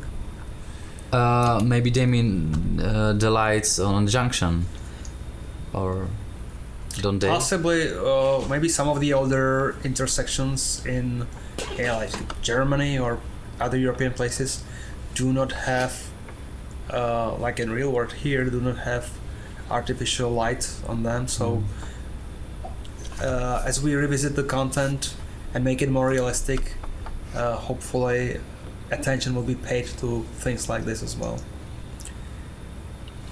A personal question.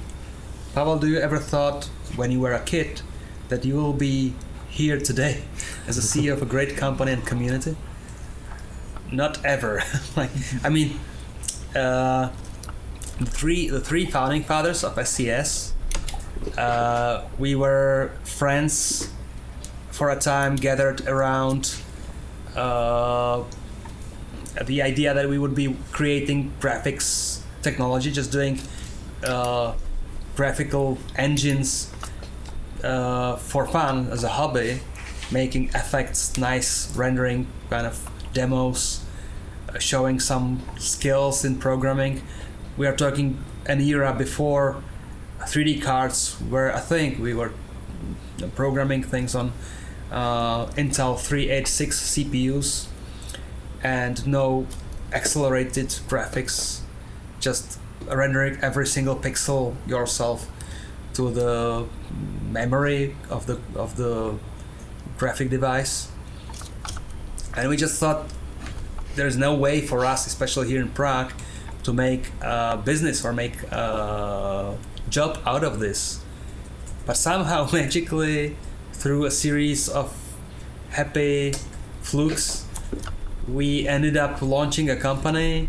We ended up discovering for ourselves this niche of truck simulators or vehicle simulators and truck simulators. And here we are 2 decades later with 100 people or 120 people in the company now, cooperating on the same vision of making the ultimate driving simulator game with trucks at the center of it all, but not necessarily forever just trucks. There's this nice sandbox, this nice playground where, of course, it would be nice to have more vehicles in it, and there will be ultimately more vehicles in it. So yeah, I would never dream when I was a kid that it's possible to make a living making games, and I'm really almost every day, when I wake up and I think, is it happening? Is it true that we made it that far?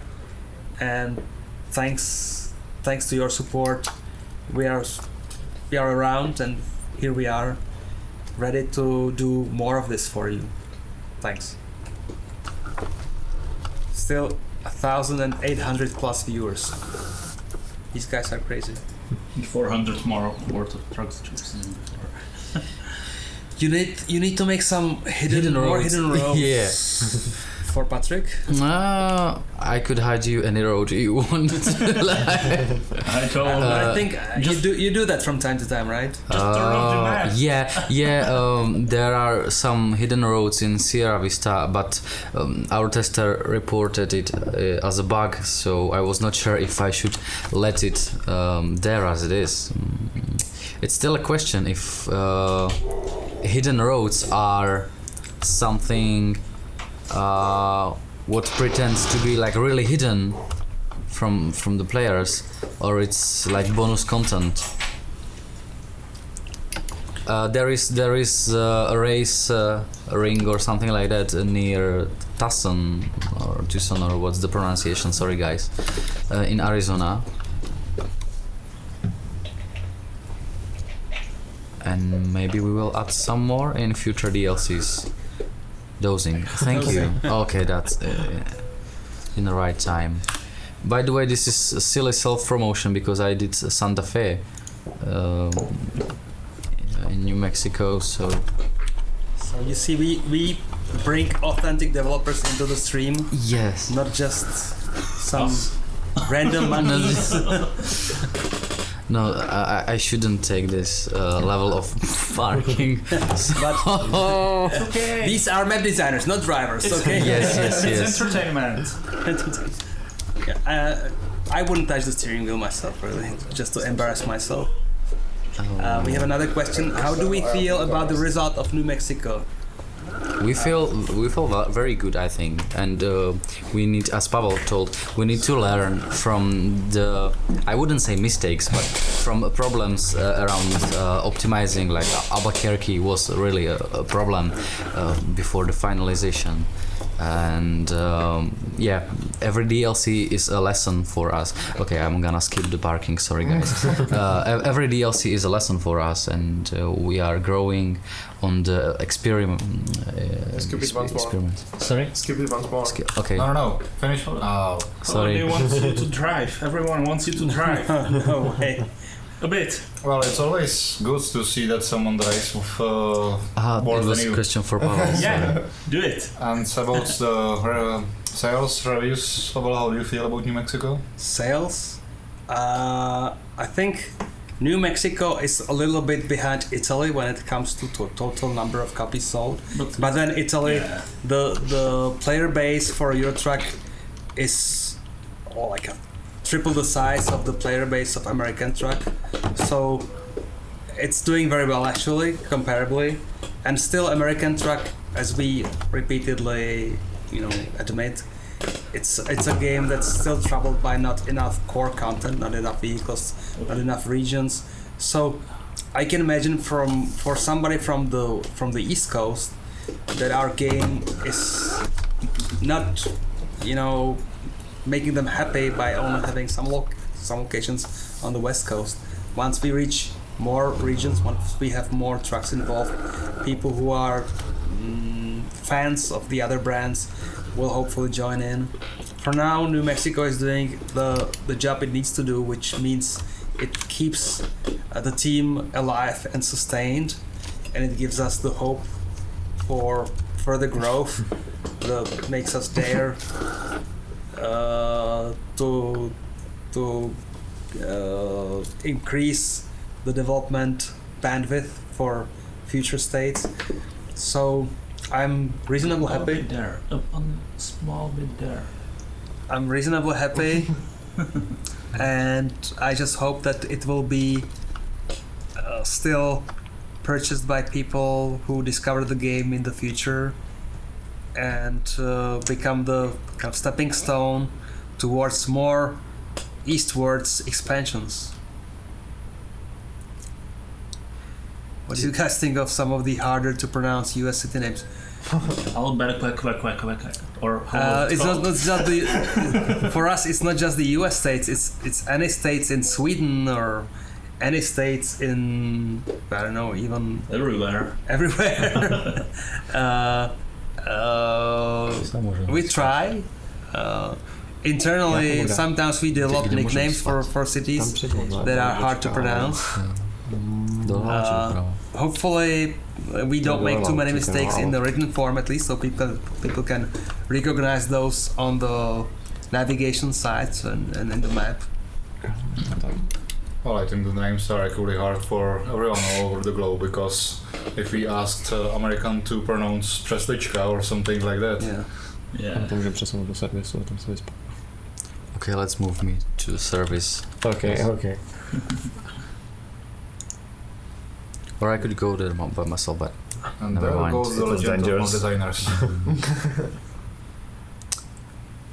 I just like the crossing in the center of Santa Fe, because there's only one crossing I ever seen with a railroad through that. Oh yeah, it's fun. Going Yeah. diagonally. Yeah, I mean it's great. And it's I know it's the only one on our map, but is it the only one in the US? No, Like, no. Based on my research, I saw some more in Los Angeles, but not around the parts we are going through in our game. But I saw some. I'm still not after the. You can park in the service and. So should I go back to service? Yeah. Okay, but there's a car behind me, so I will take a U-turn somewhere. You are tired. Yes, I know. Thank you.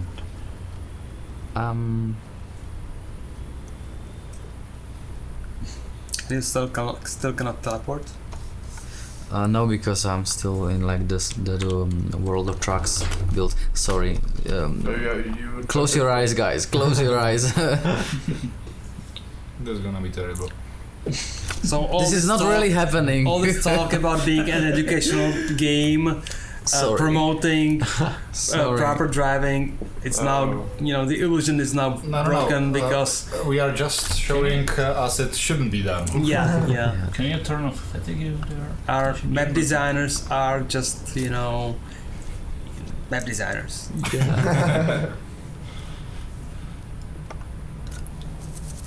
Probably. Yay! Romanian And they tour. drive like race drivers.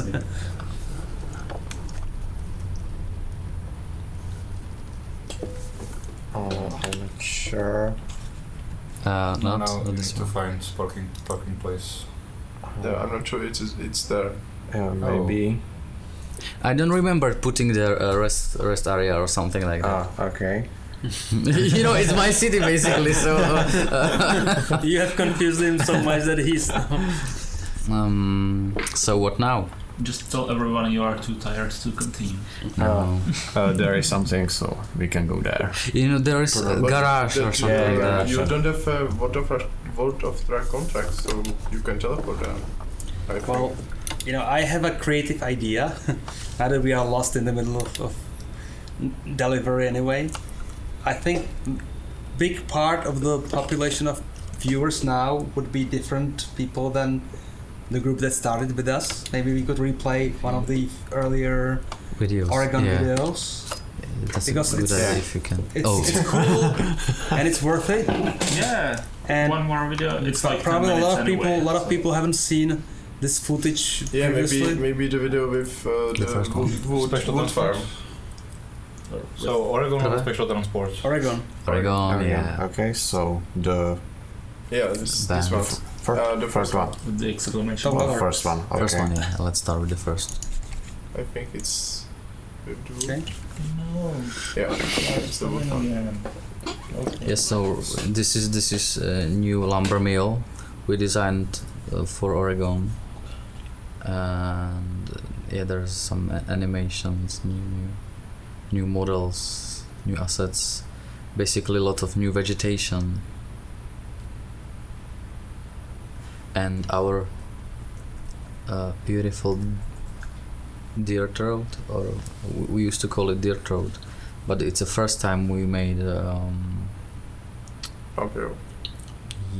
Uneven surface. yes, uneven surface, sorry. And somebody reacted already that they appreciate it.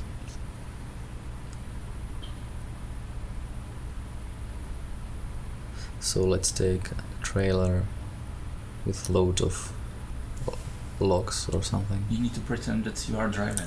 No. Because This is the Zen driving Yeah. kind of Yeah. mental control driving. Yeah, because someone was said every driver from SCS drives with no hands. Yes, we do. You don't?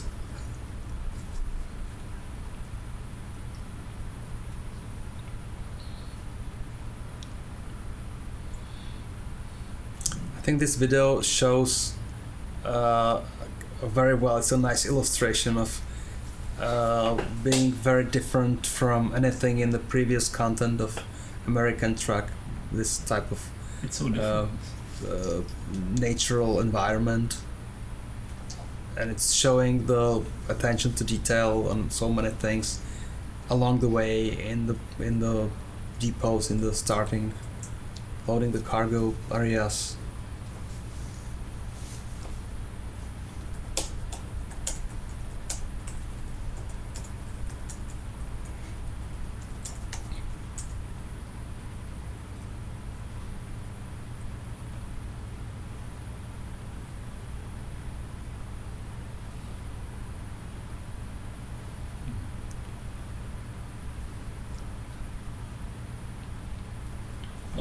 Can modders create their own random road events? I'm not sure. Can they? I'm not sure if they discovered the way so far.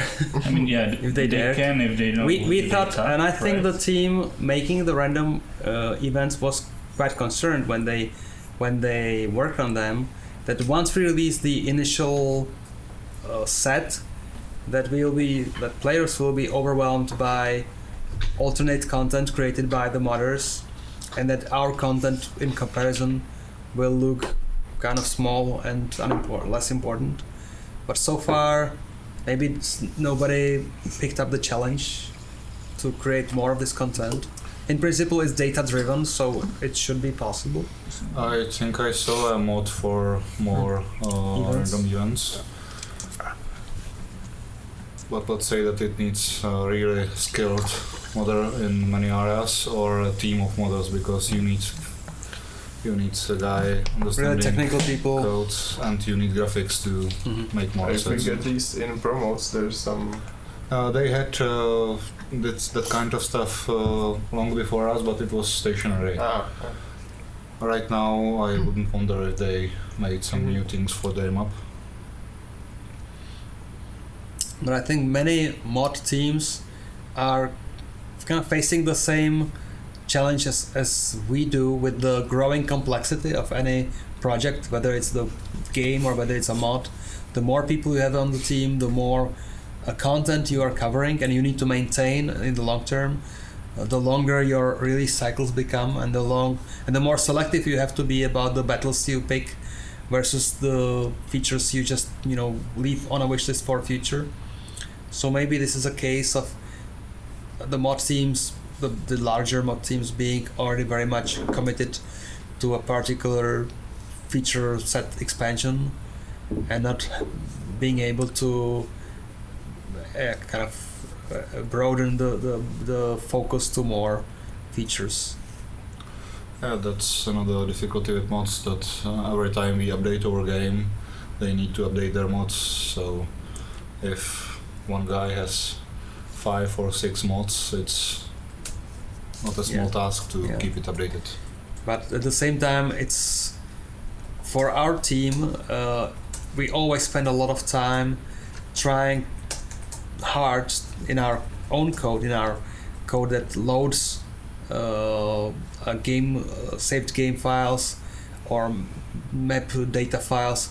We try as hard as possible to survive loading an old mod, or fight kind of living through an incompatibilities, so that people do not lose their save game files, so that broken stuff is replaced by default stuff. Because the thing we would hate the most, and I'm afraid players would hate the most, would losing their game profile because of some mod incompatibility. So a lot of our time, a lot of our programmers' time, is being continually invested into making sure that the code they write can survive mod incompatibility. And even if some mod is broken and needs to be removed from the game for a time, we somehow need to be able to load the game profile and continue playing the game with all the money and all the XPs and all the drivers hired still in the profile, surviving this half collapse of the mod. Well, we are trying hard, but we can't guarantee anything. That's why we have the golden rule that if someone uses mod, we should back up his profile with adding every and each new mod to his game. We should make a Mod of the Year award. What? We should make mod. What? Mod Award of the, award for modders? Yeah. Of the year. Not a bad idea, maybe. Yeah. It would be a really hard choice because some of the mods are fabulous, and I wouldn't like to have to decide which one is more cool or more important. Well, I think it would be even impossible task, because there are so much good mods, and But then some of them competing. Ultimately, if we just created the venue, we didn't have to make the decision ourselves. If us or somebody decided to just facilitate the platform for the votes, then the communities can vote on their own, and maybe they can already do it on ModDB. Yeah, they are doing. Why not? So just pick the most voted one. Well, but that would discard lots of new mods that are great. Yeah. But they started right.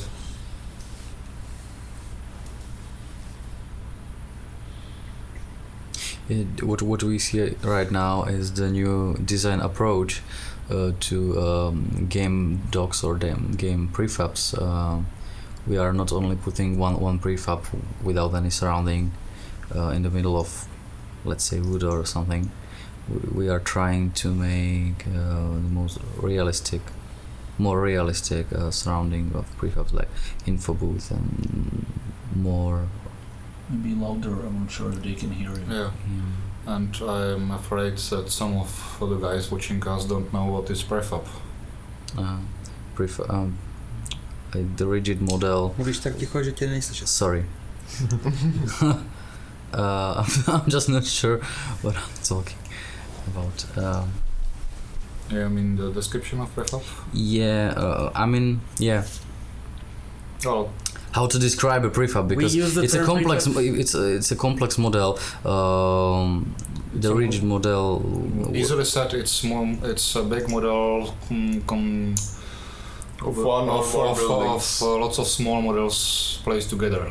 Yeah. Baked together, maybe. Baked together, yeah. How long does it take to build one prefab? Like, Around 1 month. It's a 1 month or maybe sometimes even more to graphics guys, and they need to cooperate with us because we also have some like specifications. There is a lot of assets like what you see right now. There are not part of a prefab anymore, so they create much more assets than before. They are separated and we need to put it manually into the world. Well, historically, like in the early Euro Truck 2 days or even previous games, a prefab would be basically typically a square, huge model with a square basis that would include the tarmac or the asphalt or the concrete as the bottom layer. On top of it, various buildings and the activation points for loading, unloading, servicing.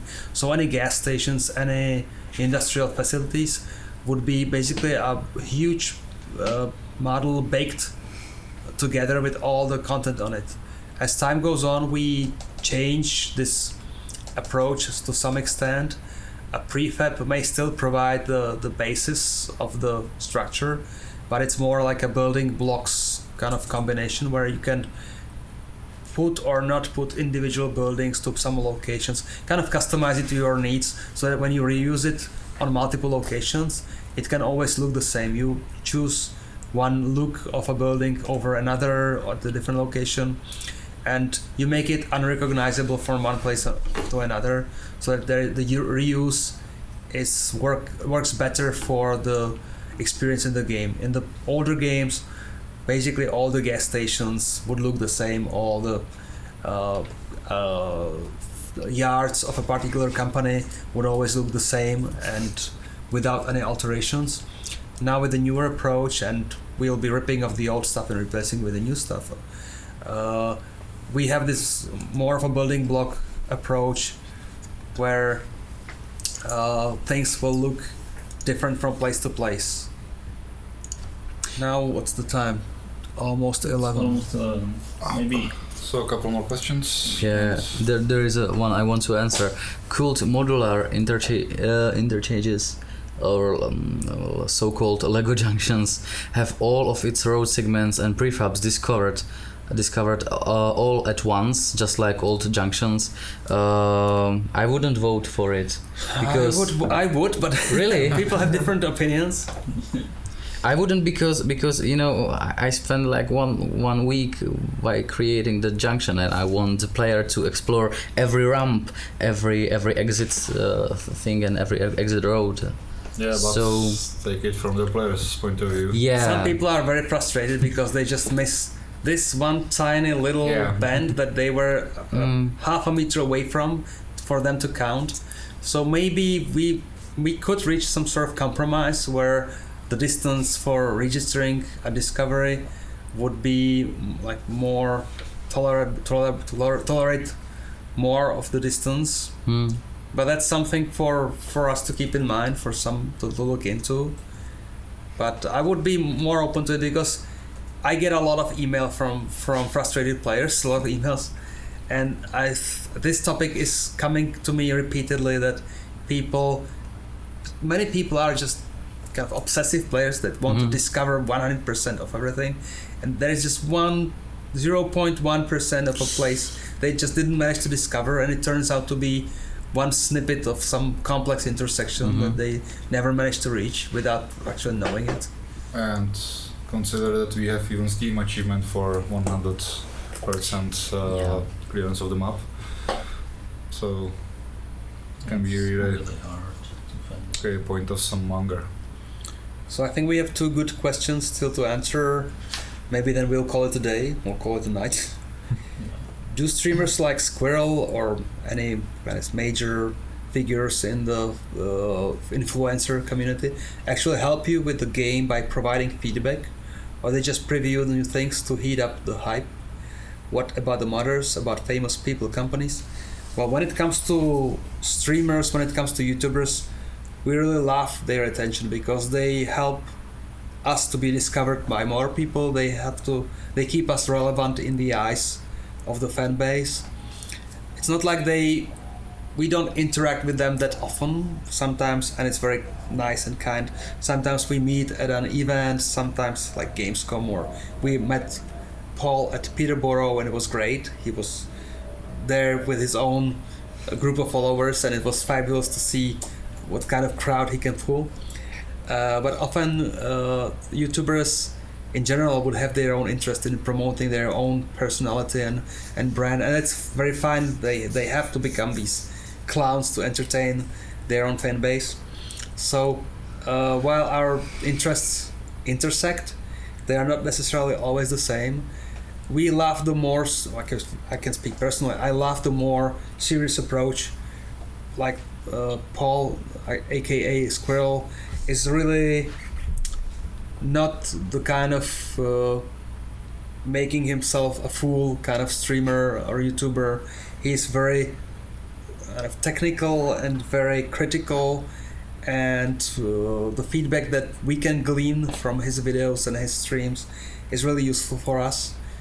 It's not like he's pushing his own agenda on us. It's like he's a very keen observer, and his group of watchers are very kind of critical people who often spot bad things in our game or things to improve, and often mention what the modders can do that we still didn't do, and it's an inspiration for us. So they do certainly influence streamers in general, or YouTubers do influence our perception of the game. They are kind of vocal representative voice of the player base in general. And at the same time, it's true, this I read the question, they do help us to hype the game some more, than we're reaching more people than we can reach ourselves. So that's great too. I think actually even more important for us, of course, is the modding community, people creating the fabulous mods, mods like Pro Mods, Truckers MP, the rework of Hungary to 1 to 3 scale. These are just these great kind of missions that people got onto to create their own take at a world of alternate to our own creations, and these people are helping us a lot in keeping the customers, keeping the players interested for a longer time than what we could ourselves ever with our standard content keep. So thanks to all your hard work, the modding community, we love you. Thanks for using our game as a tool for your creativity, and thanks to you, our players have more time to spend in our game, and hopefully more reasons to invite their friends and, I don't know, colleagues and people in school to also give it a try. I would maybe only add to the providing feedback part of question that a good number of YouTubers are also senior testers, so that's one of the main feedbacks we get. That actually the dialogue is two ways, yep. Even more than I would claim a few minutes ago. Okay, good. Can you dedicate one of your upcoming streams to World of Trucks? Well, surely as we start to do more regular streams, we'll be visiting different aspects and different specialties and different planned features, so World of Trucks will get its own attention that it deserves as well. Yeah. I have one question too. Can we go sleep? It's past 11 p.m. here, and we have been streaming for 4 hours. Yeah. I can barely move my mouth anymore. So I was talking too much at the expense of, we invited so many people and I don't let them speak. Sorry. Thanks for being with us on the stream. Thanks for spending so much time with our game in general. Thanks everybody for showing us that the events are really interesting gameplay concept that we added on top of the standard game. We will do more of this. Have a good night or good afternoon or good morning, everybody in your region of the world. We know that we have players everywhere, basically. So it's been great. Yeah. Thanks everybody coming here. we would love to thank the guys from Gamekeepers CZ for hosting us at their facility. Yeah. We have a very nice studio that we need to copy kind of for our own place eventually. We can just take it over. There are 4 of us and 2 of them. So have a great summer, everybody. Have great time playing our games, but also have great time doing other cool stuff beyond just being glued to your computer screen. And we'll be sure to bring you more cool stuff, both for American Truck as well as Euro Truck 2, so that we keep you entertained through some more good years to come. Good night. Thank you. Thank you, guys. Good Good night. night. Thank you. Good night. Good night.